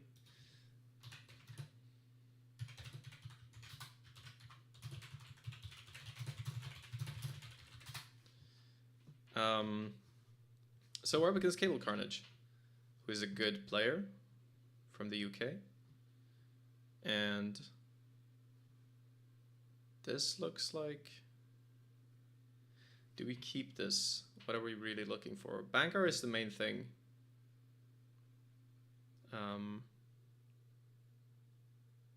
But beyond that, this looks fine. But yeah, Cezve doesn't do anything right now. Not until we have breakers out. So we could mulligan.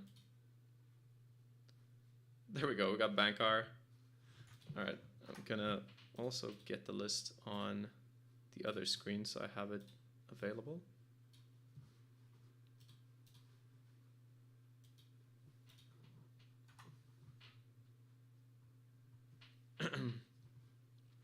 So question is, so this ag is 49 cards, so it's not the classic grinder person ag. It might be the Loki ag or just Glacier ag. Okay, how do we want to do this? We want to get Bankar out. We're going to Paragon out. Miss Bones probably doesn't matter in this matchup. So we can install Paragon and use it to maybe filter the top card.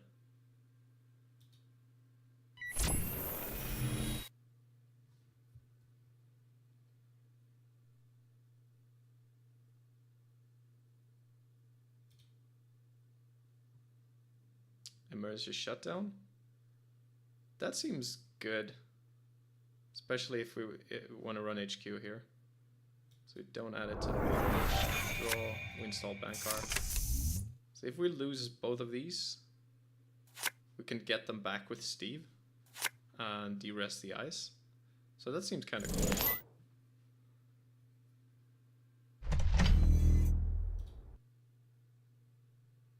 So we do it on HQ.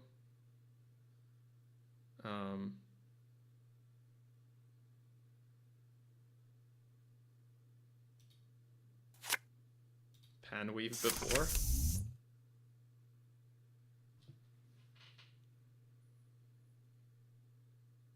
And actually Anansi kills us. But let's just let's just take the risk. Oh. We die.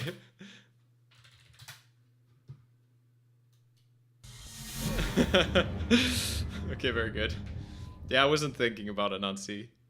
Anansi is a problem here. So I got impatient. Okay, let's try again. Let's try again.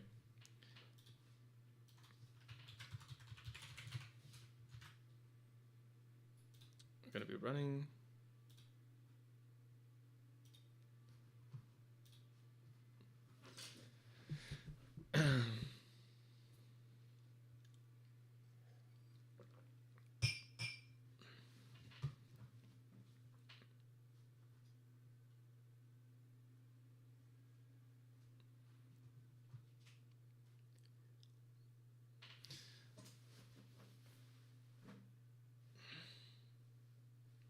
That kind of shows my inexperience using Bankar. So yeah, we could have waited one turn to be at 6 cards when we do it, and then if it is Anansi, we can still emergency shut down it after its rest. So we lose all the cards, but because we can shut down it, I think it's still fine. He loses a lot of money, and Panweave loses him a credit, and then Steve will be able to keep getting into HQ. So that could still be okay for us. And he decided to ice archives, which might have been a mistake. Actually, there's one thing I'm thinking about now with this list. I think we should add a security testing, because I don't think it was there.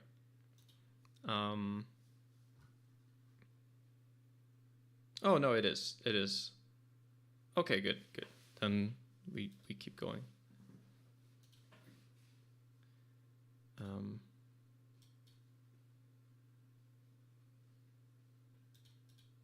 One change that I already have in mind to fix the breaker suite is to cut the steel skins, and you get 3 deuces for your prepaids, and then you need to cut something else. Maybe swap the cradle for an Amina if you need to. But yeah, I'm not sure.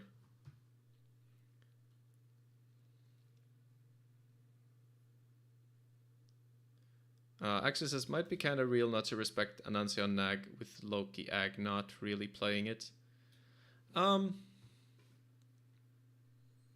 Yeah, I guess so. If you are expecting Loki Ag, but I think it's sort of fair to think he might be experimenting with something new. That's just like a normal Ag Glaciary style deck. It's not too unexpected. So I don't know, making a play that dies to an Ansi, it could look brilliant if it's correct, but if it isn't, then it just looks like, yeah, you're playing risky. There's a lot of funny face plants on stream that I've done. There was Sai Sentan one time, uh, killing us from having, I think we had 5 cards in hand and got killed by a Sai Sentan. Okay, let's get water.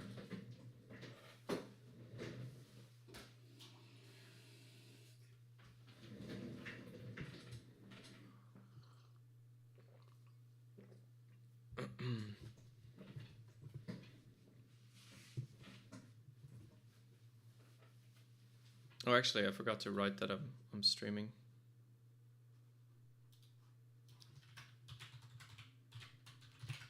People should know.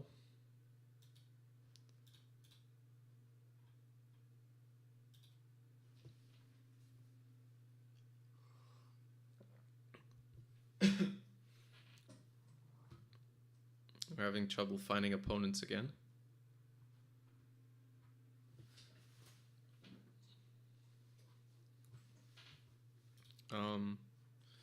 But yeah, so the list is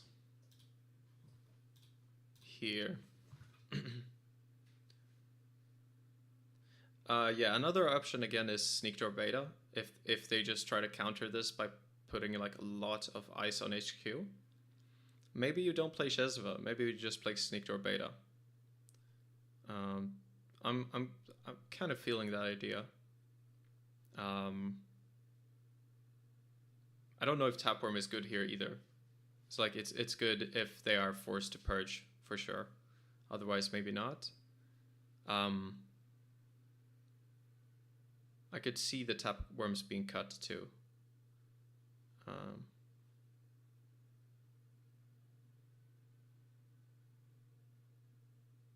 Yeah.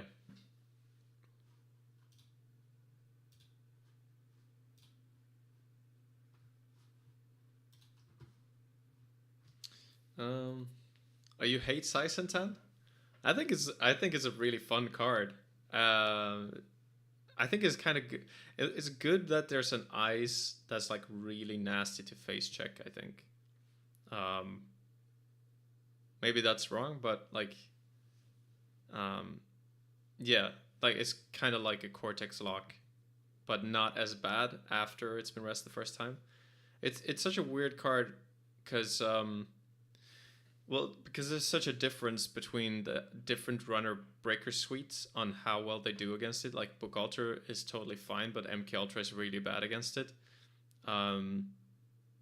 It's a common thing nowadays that, yeah, like the different ice suites are like, or different pieces of ice are like really bad against one suite or the other.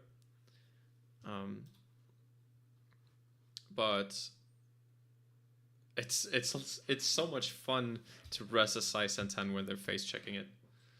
But I think it's a fair card in general. It was especially good since no one is joining my game. I might as well talk about an old deck that played Sai Sentan.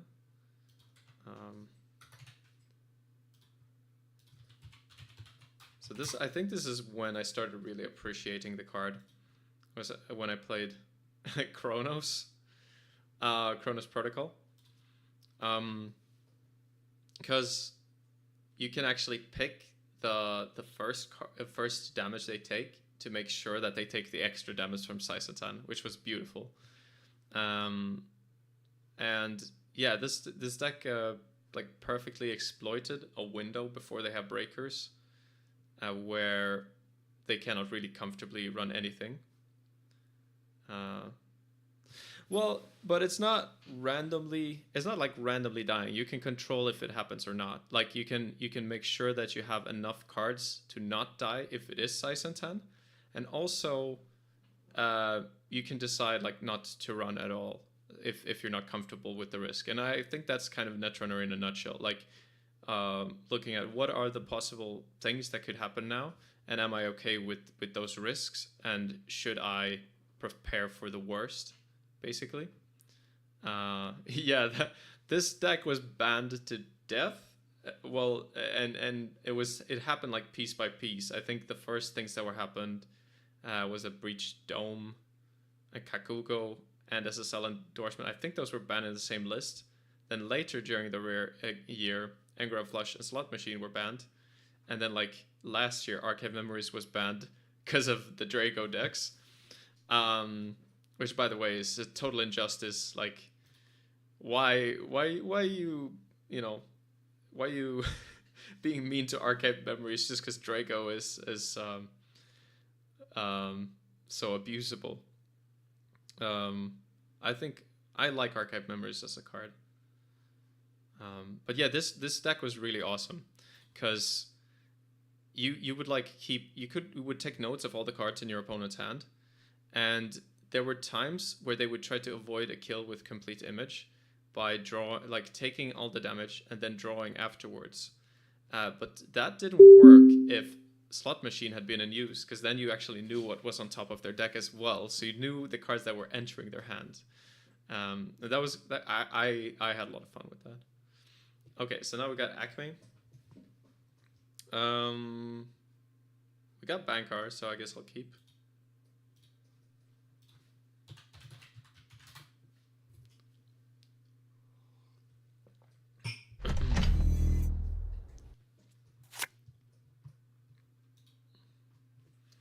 Okay.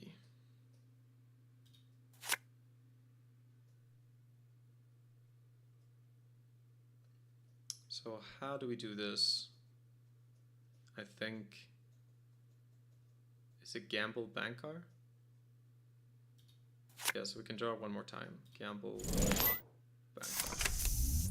Yeah, I think I really want to switch to the Sneak Door version and see if that works.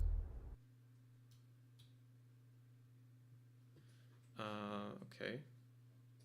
So there is Data Ward and stuff in Acme, which I need to be aware of.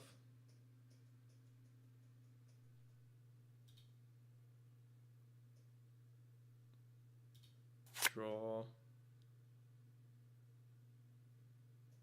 Miss Bones and try to bravado this.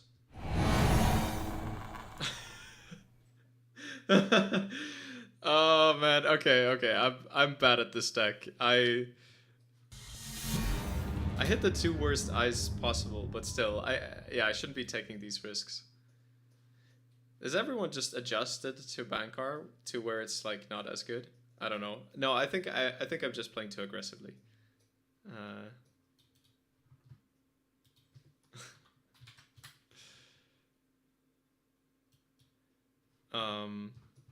Yeah, that was terrible.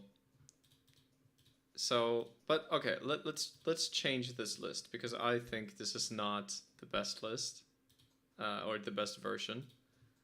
Although Steelskin would be great in these cases, but I don't believe in Marjana, even though we haven't really gotten to try it. Let's cut the Steelskins, let's cut the Cezves, and what I'm gonna try to do, Sneak Door. I don't know about Tapworm. We can do Deuces Wild, and I like to play Exploit.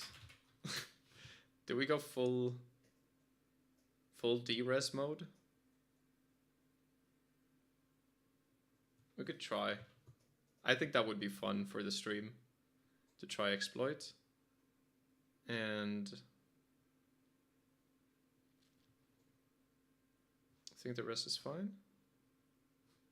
No, so to Axo, I'm sorry, but like Makler is just so bad.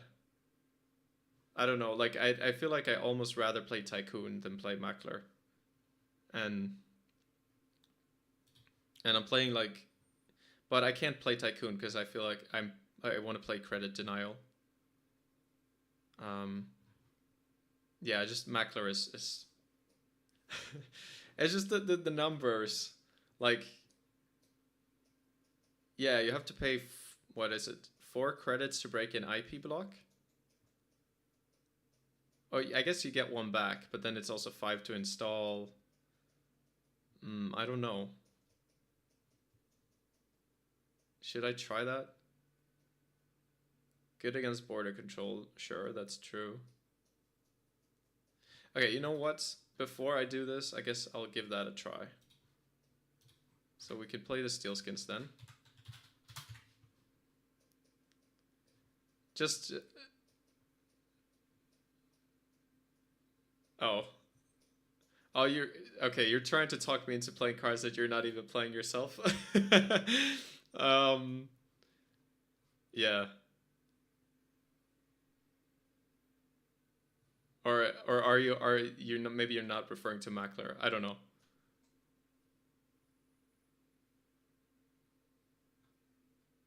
Well, Exploit and Mackler, they're not really competing for this, the same slots. There's just one slot for my breaker.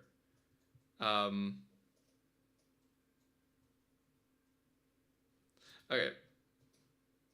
We'll try Mackler one time. And what else? One more Sneak Door? Because I guess they become hit points anyway with Bankar.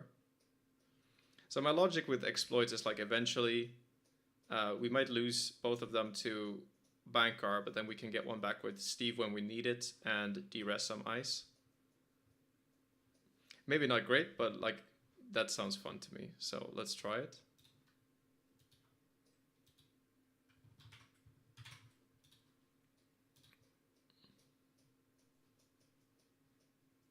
Yeah, like we're just gonna lose the exploits until we have both of them in the bin and then get them back with Steve.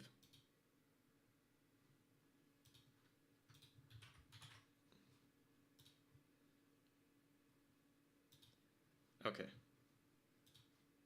I'll try to not die to Eula.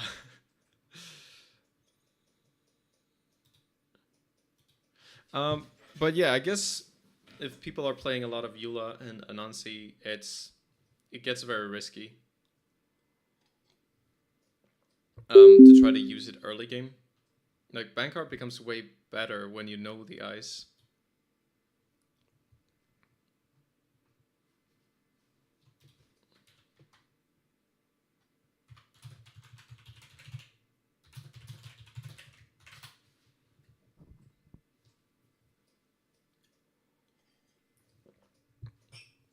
Oh, and I'm using the wrong Sneak Door.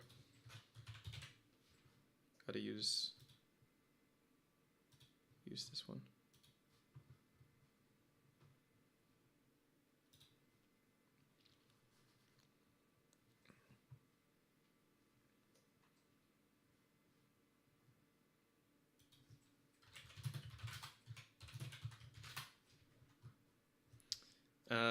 Okay. This hand looks fine. Do we mulligan just to get the Bankar? No, I don't think so. I like Sneak Door. Can probably get us Steve triggers early.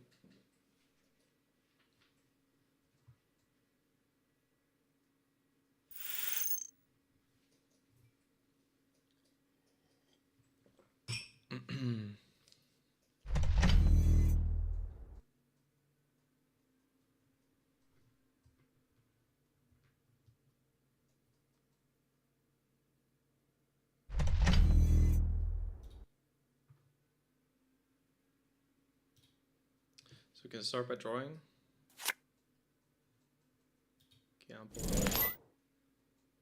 think Bravado HQ. I want to see this.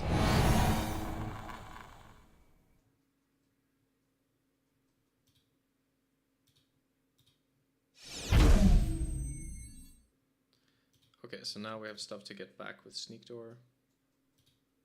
We draw again.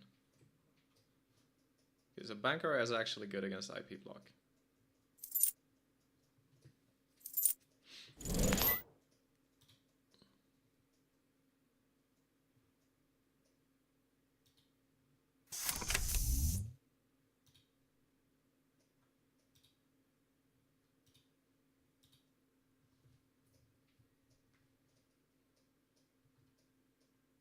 but we get... Oh, there's data. We get gamble back. Now we can install Bankar.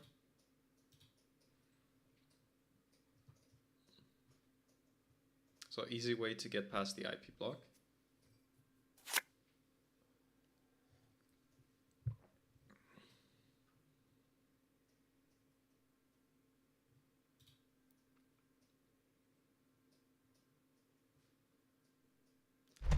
Boss says you could slot flip switches. Yeah, but then I need to have like both Bankar and flip switch out before I dare to use him. So I don't know that I'm happy with that.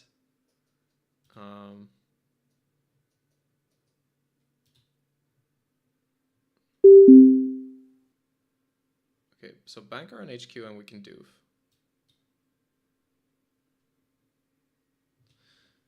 Question is if I draw one time first.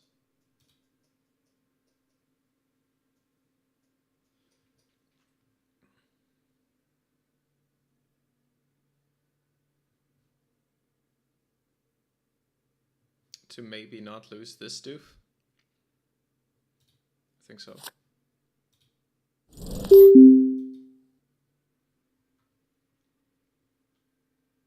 So we lose 2 cards. So we lost the doof, which was likely.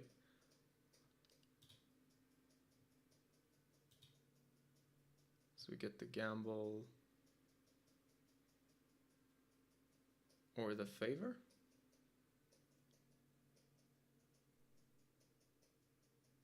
Yeah.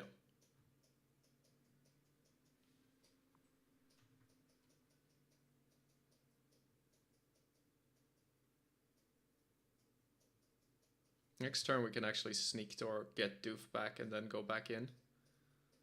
If there's no more ice.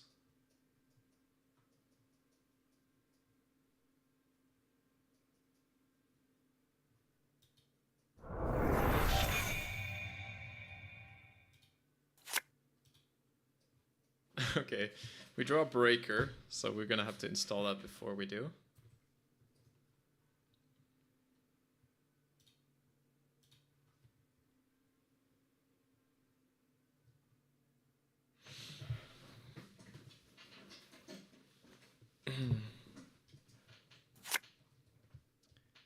Drawing. Yeah, maybe I didn't even... Should have considered maybe going for the Spin Doctor.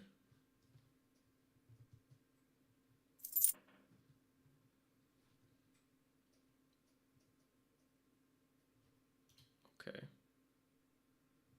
So Bankar on HQ.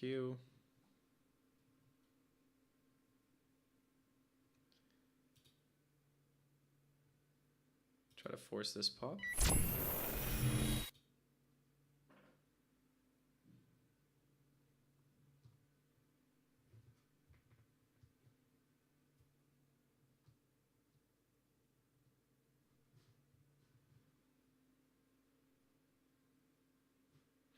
So I'm guessing this is Chrysium Grid, but it could be Prysec or something.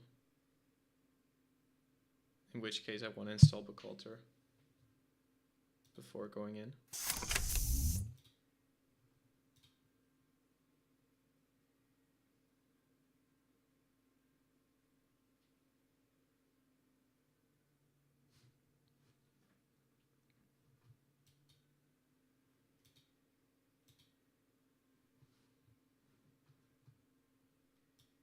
Card from hand, Data Ward, Chrysium Grid. Okay, so we want to trash it so we can doof.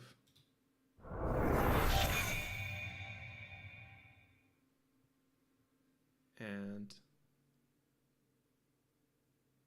so this should force Data Ward to be installed on HQ.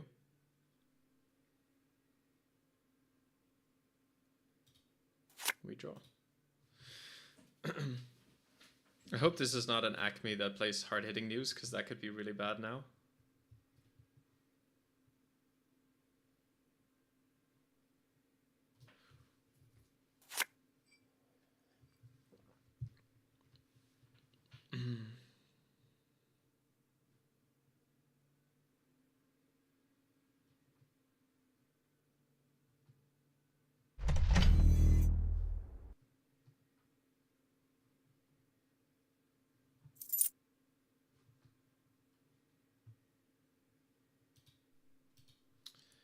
Okay.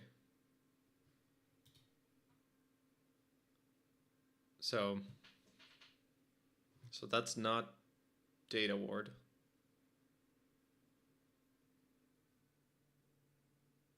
Or, I mean, it could be data ward.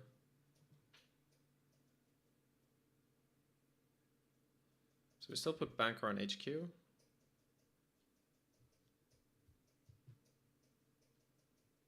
So if we bravado here and this is not rest, do we dare to doof after that?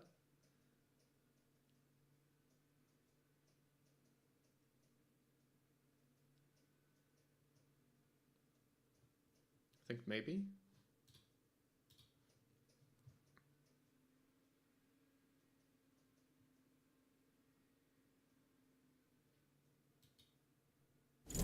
Okay, let's try.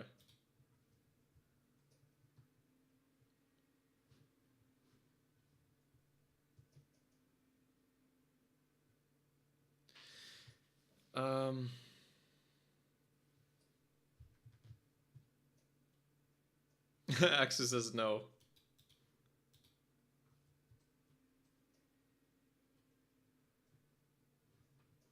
I don't know if it was to that, but just thinking. Okay.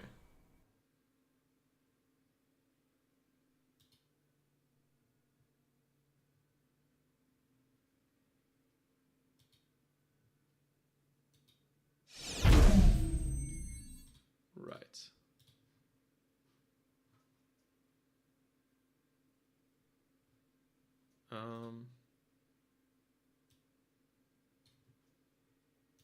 Yeah, so we could sneak door.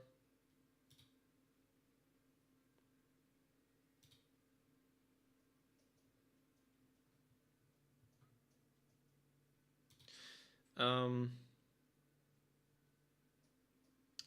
kind of wanted bravado here, so we could choose doof and bravado.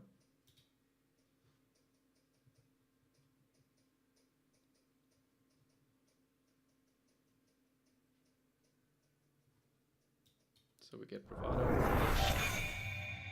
because I want to bravado this server.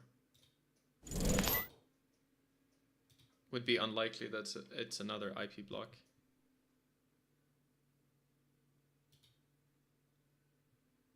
There we go. Nice.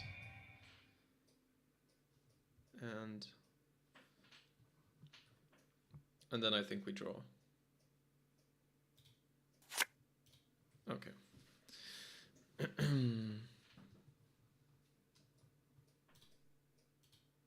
This seems to be going okay. But the problem is always, of course, that later in the game, we might have trouble getting through the ice, but Acme is going very slowly right now.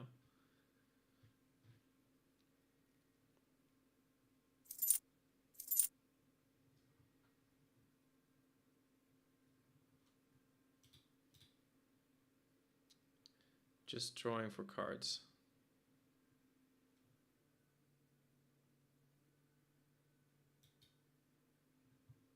Okay. Well, we want to get the Steve trigger, but we don't have to start with that. So we can draw.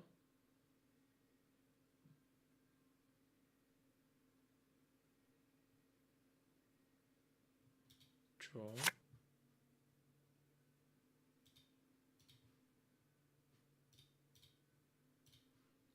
Can check archives. In case he's trying to hide agendas there. Okay, there's boom. Makes me feel like there might be HHN as well.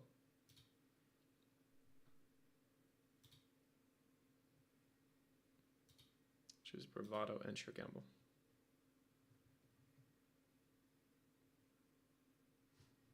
And agenda density should be kind of high in the hand right now. Seamless launch. Okay.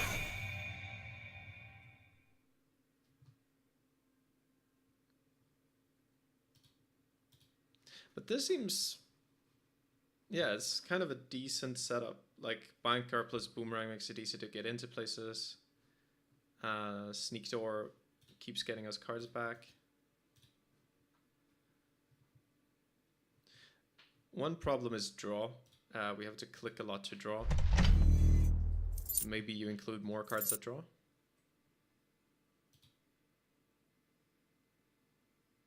Do Bankar on R&D, I think. Just face check this in case it's like data ward.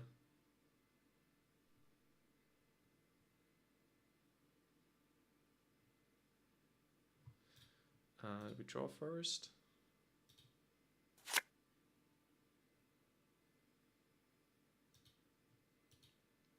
Yeah, face check data ward.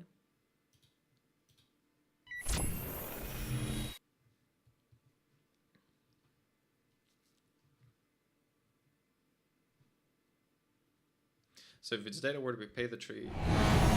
Yeah, pay 3, let it fire.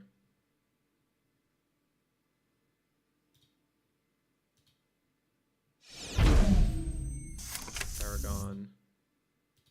I guess we didn't do... Yeah, we didn't do Sneak Door yet this turn.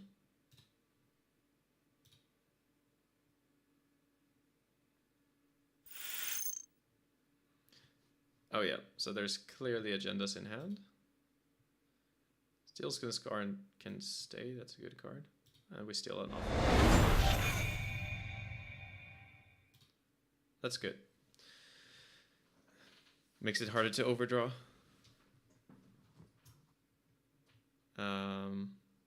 Hey there, Psycat. Yeah, you can boomerang and face check, but I expected it to be a data ward, which means you're basically wasting your boomerang if that happens. So you just end up paying more if it's a data ward. All right, I guess we won this one. Cool.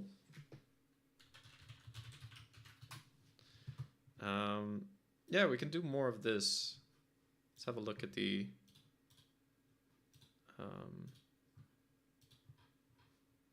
let's have a look at the list. Did I put it over here? Okay, let me bring it back. So there we go. Oh, this is actually not the list I'm doing right now. Where's the let me find the current version. This is the current version. Sneak Door. Yeah, I mean, we only tried it for one game, so we can just play it again. And see how it works.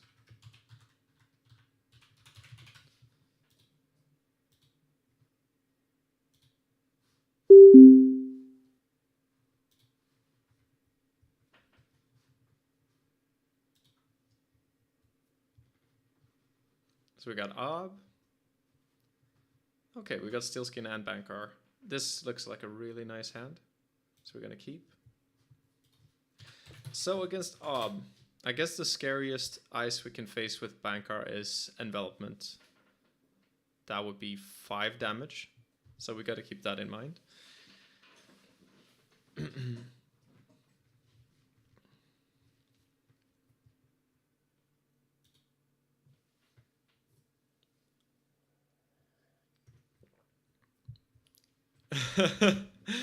Yeah, Axo.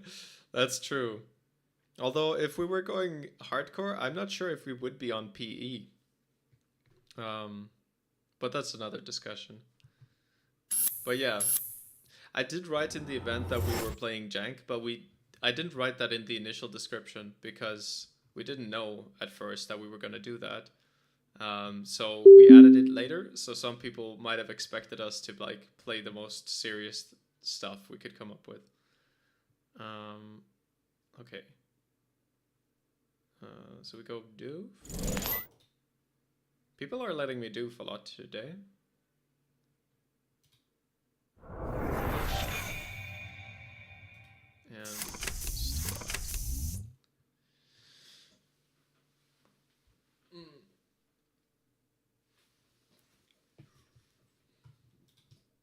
And I'm very proud that we managed to get first and second place with Jank IDs. Sokka was on Akiko and Hyobu. And he made both of them look decent. Hyobu has some nice subliminal messaging synergy. Also celebrity gift.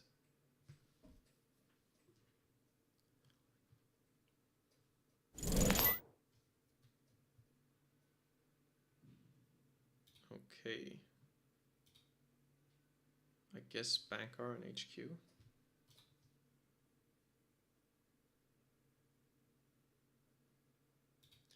We draw.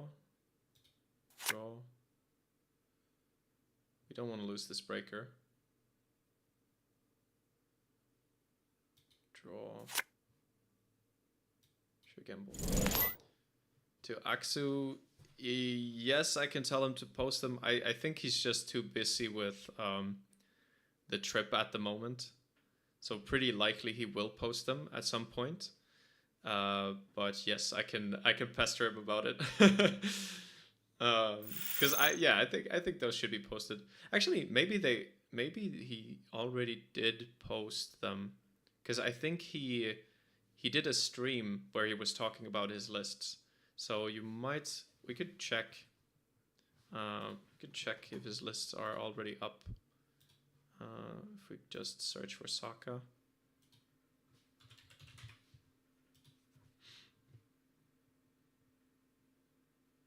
The Malmo Revelation. Yeah, these two. These are the lists he brought. The Malmo Revelation is what they're called.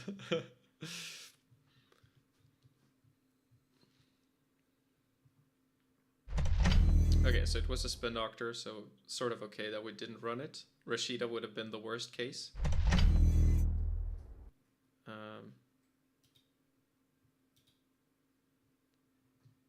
Okay. So is this the turn to go HQ?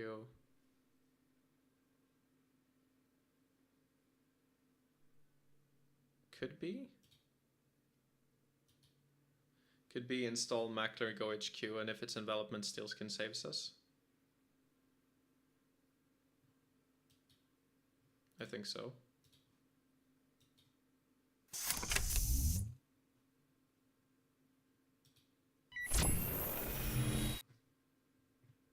Oh, Magnet is really good. So we only take 1 damage.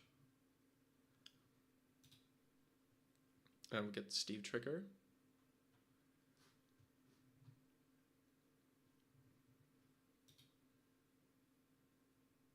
Yeah, the stream versions he posted are the same that he played in the tournament, I'm pretty sure. I don't think he made any changes.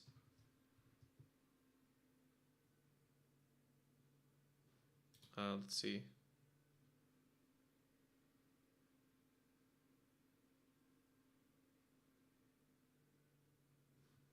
Yeah, he might have made changes, I'm not sure.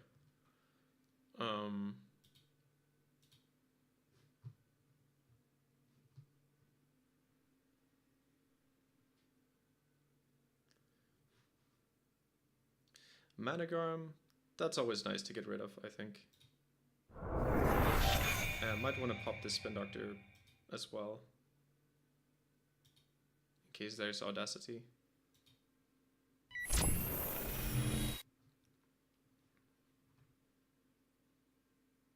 So we go gamble.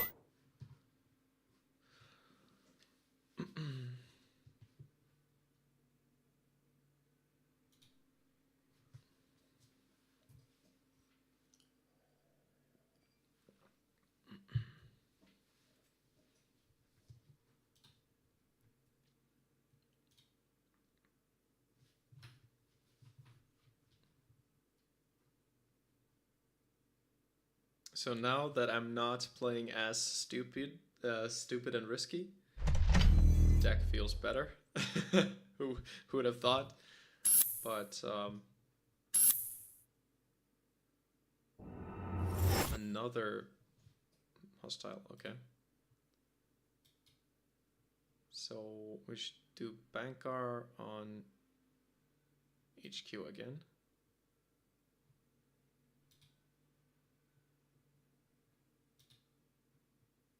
Whenever the game will let me. Okay.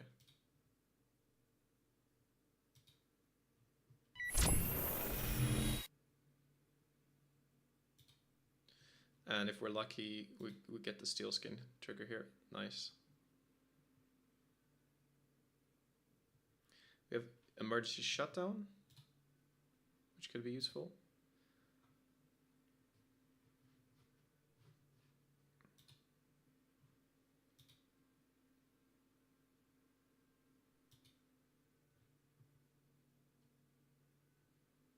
Maybe you should have picked Doof there.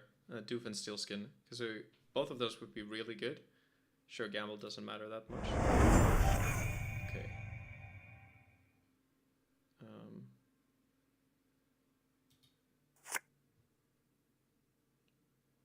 Can start getting some prepaid value maybe.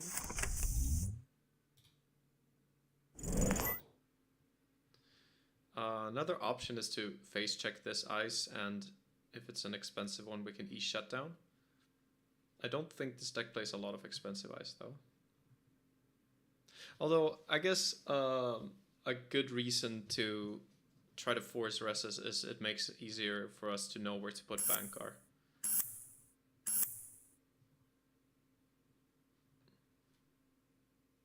Oh, this is a sieve.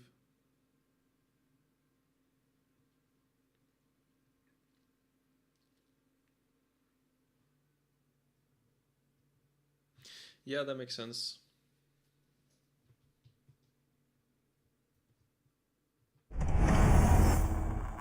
White space, okay.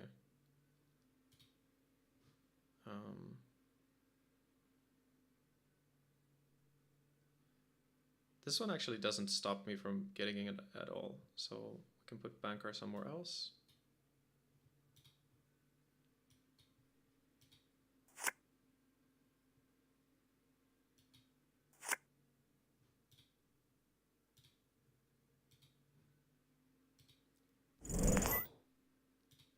So we just lose 1 credit essentially.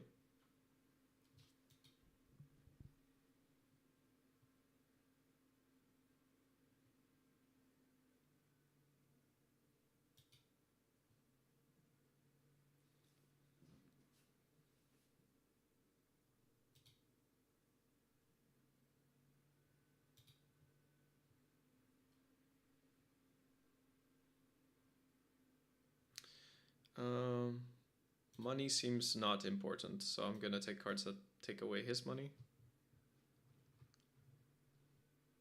Palisade, okay. And we just try to draw for our breakers. So we have mutual favor to get the decoder.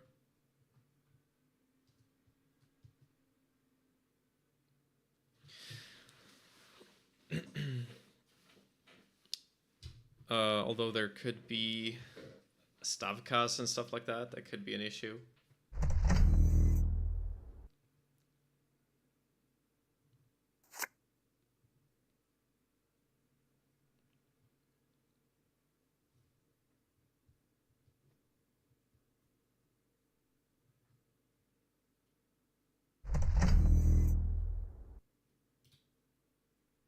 Okay.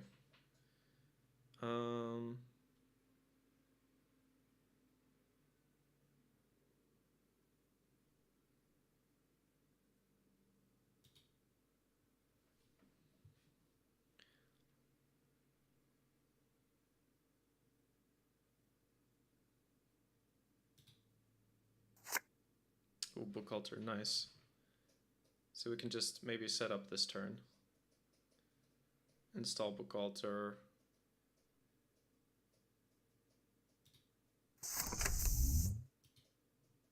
Try to run HQ.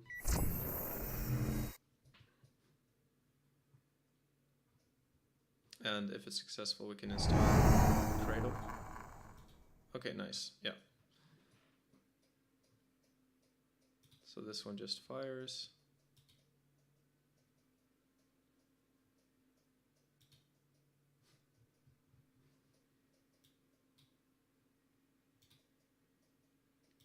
Get trigger.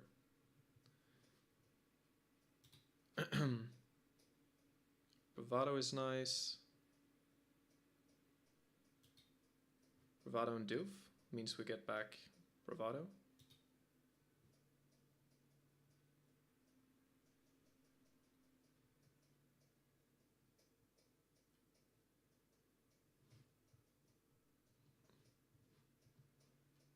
Palisade.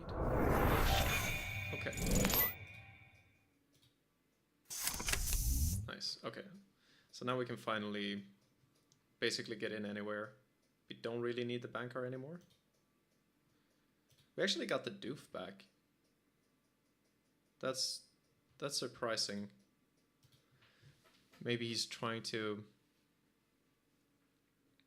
score out using audacities from here. And the money is not important, but yeah, if he can't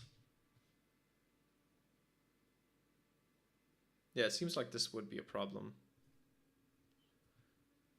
So he trashes the black. No, the white space gets an ice wall. That's actually fine to break with Mackler if we do it once per turn. Okay, so he's gonna get enough cash.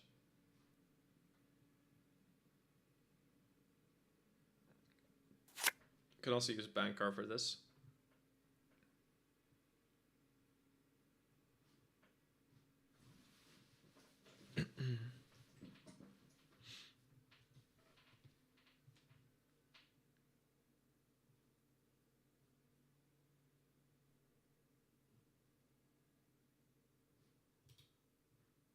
Guess he's thinking. So the 2 bad pup means it's really easy to get into all the servers. So we can check R&D every turn, I think. We can do...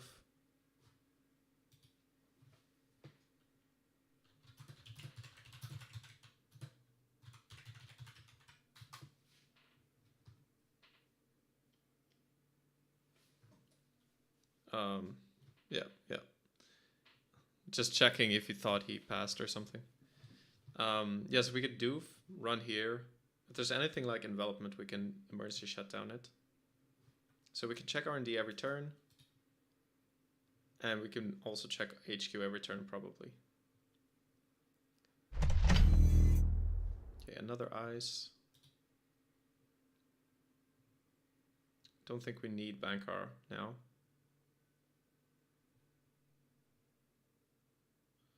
Well, it's only for subroutines that resolve, I guess. So we can put it on R&D.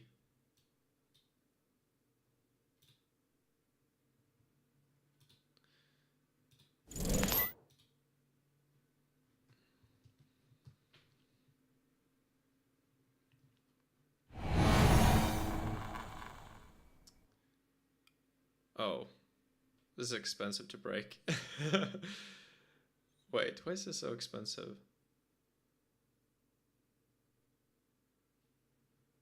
Um, 4 to match the strength.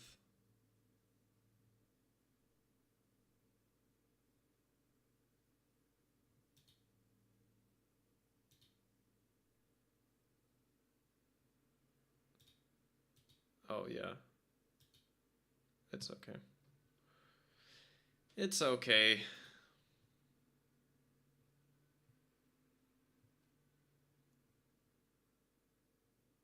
So we can de-rest this.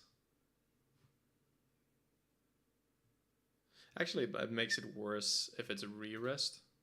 So I don't know.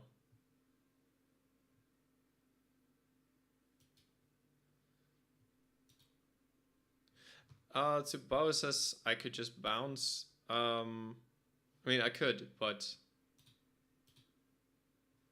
I think getting rid of these last 3 credits is really valuable.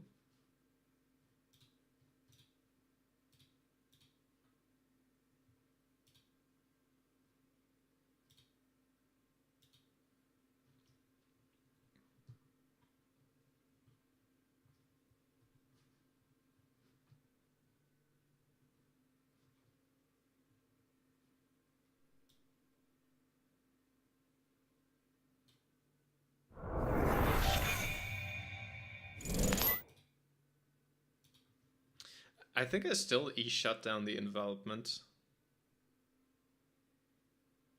Could always have it trash itself if we need to.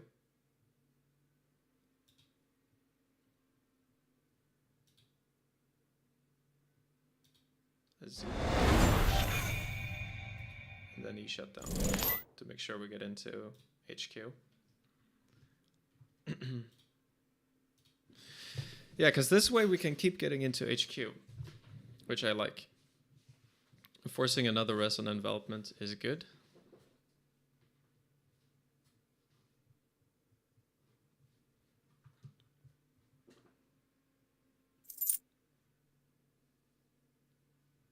Like, money is way less valuable to us than it is to him.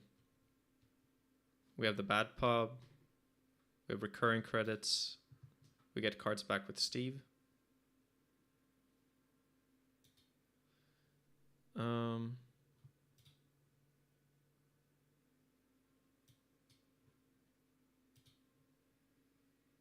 So we start with HQ.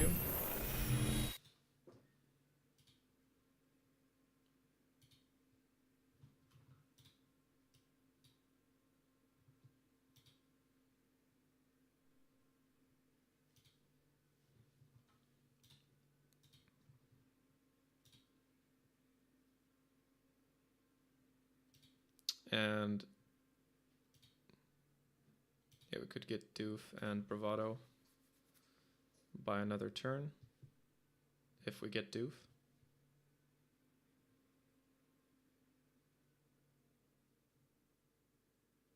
Palisade.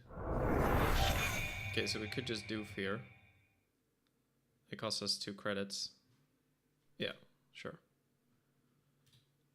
And then we can check R&D again.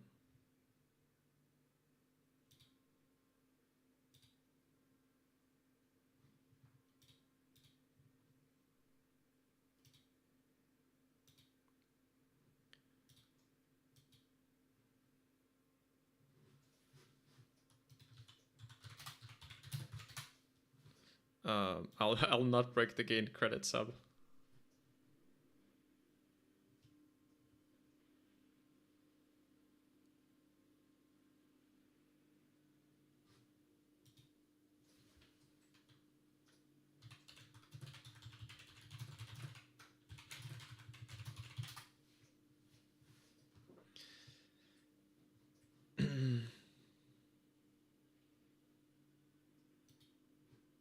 All right, there we go. Okay. So we're actually gaining 2 more credits doing it that way.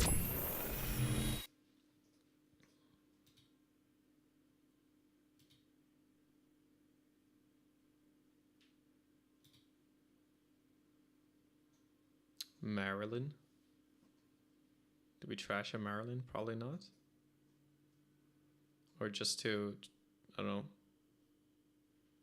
increase the agenda density in the deck. It's basically free to trash.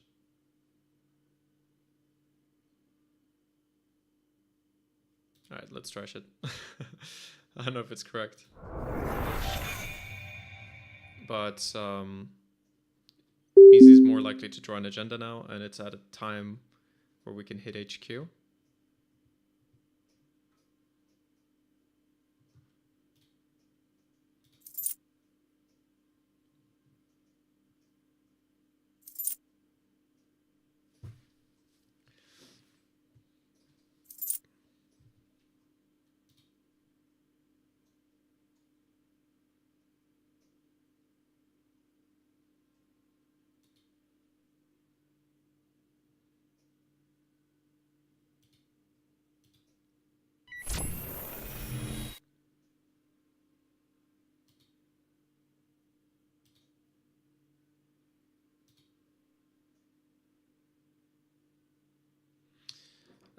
Malapert. Do we just trash these and go again?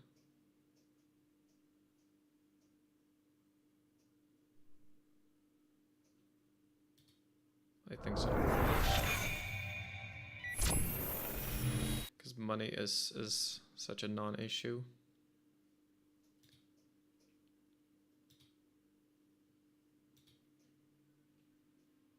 Anvil. I actually have to read this one again. When the runner encounters the size.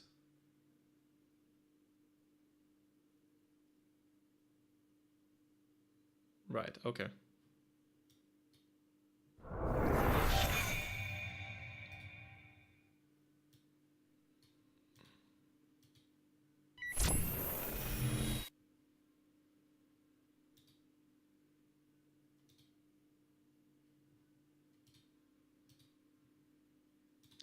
So we just break all this, and we're gonna fetch. I guess we're gonna try to fetch doof or E shutdown.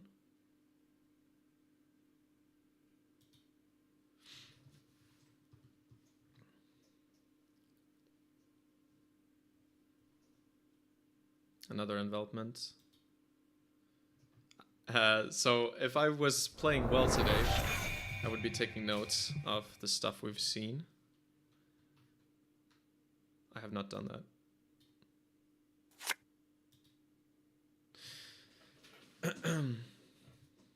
So we know that there's anvil and envelopment.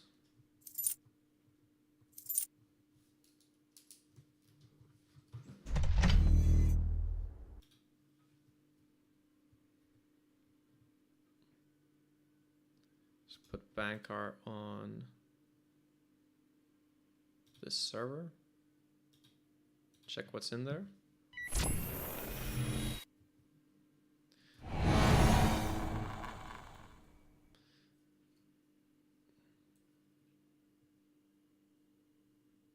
Just resting half rune for the remainder of that run, so I could still do it after. Okay.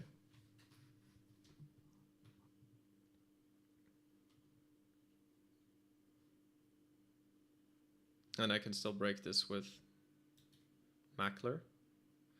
Okay. It's weird, because it feels like he's trying to tax me on credits, but it's not really possible.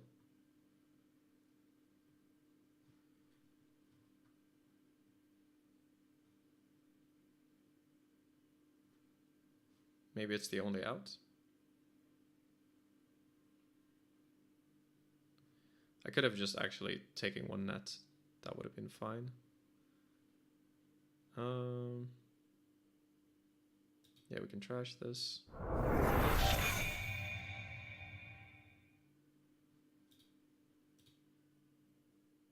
Can draw.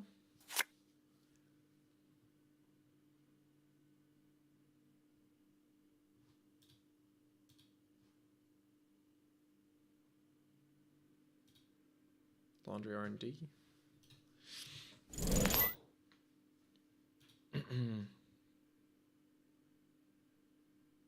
So we would not be breaking an 8 counter envelopment. We would break the first 4 end the run subs maybe, and then let it trash itself, or we just bounce. So one of those two.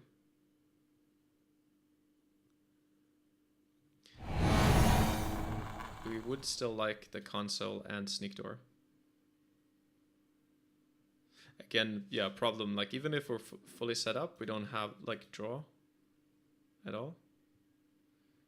Regolith.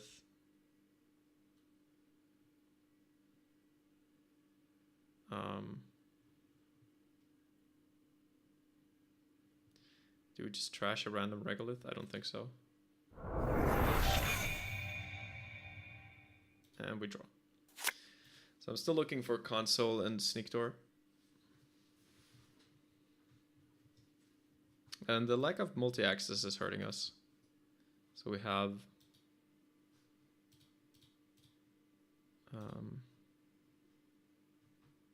Wake Implant. Maybe the deck should also play Docklands Pass, I'm not sure.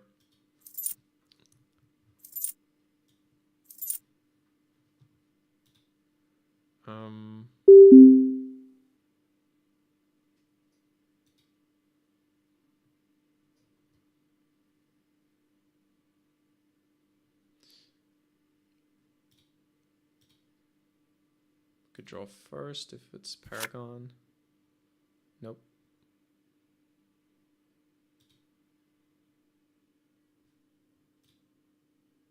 So we do Sure Gamble,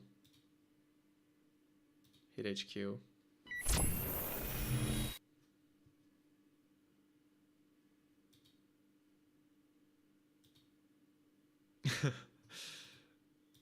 Yeah, these games are like,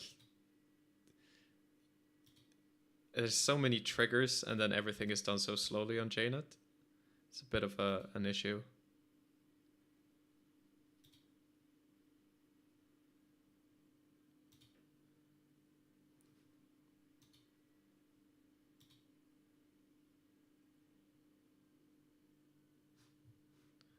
So hope we should get the sure gamble. Yeah, Stavka. Okay, so we know there's Stavka now.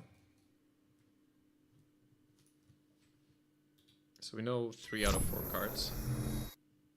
Actually, no, because Envelopment might have been discarded with Hafrun. So, oh, we know Regolith too. Yeah, so one of these is gone to Hafrun. Okay, there we go. So there was no out, I guess. I assumed there was with Audacity or something. Okay. Well, that's the end of that game. And I'm out of time for today. So that's gonna be the end of the stream. Let me just see if people wrote something else. Every Crim deck should be on Docklands, no. I don't know. I don't know, to be honest.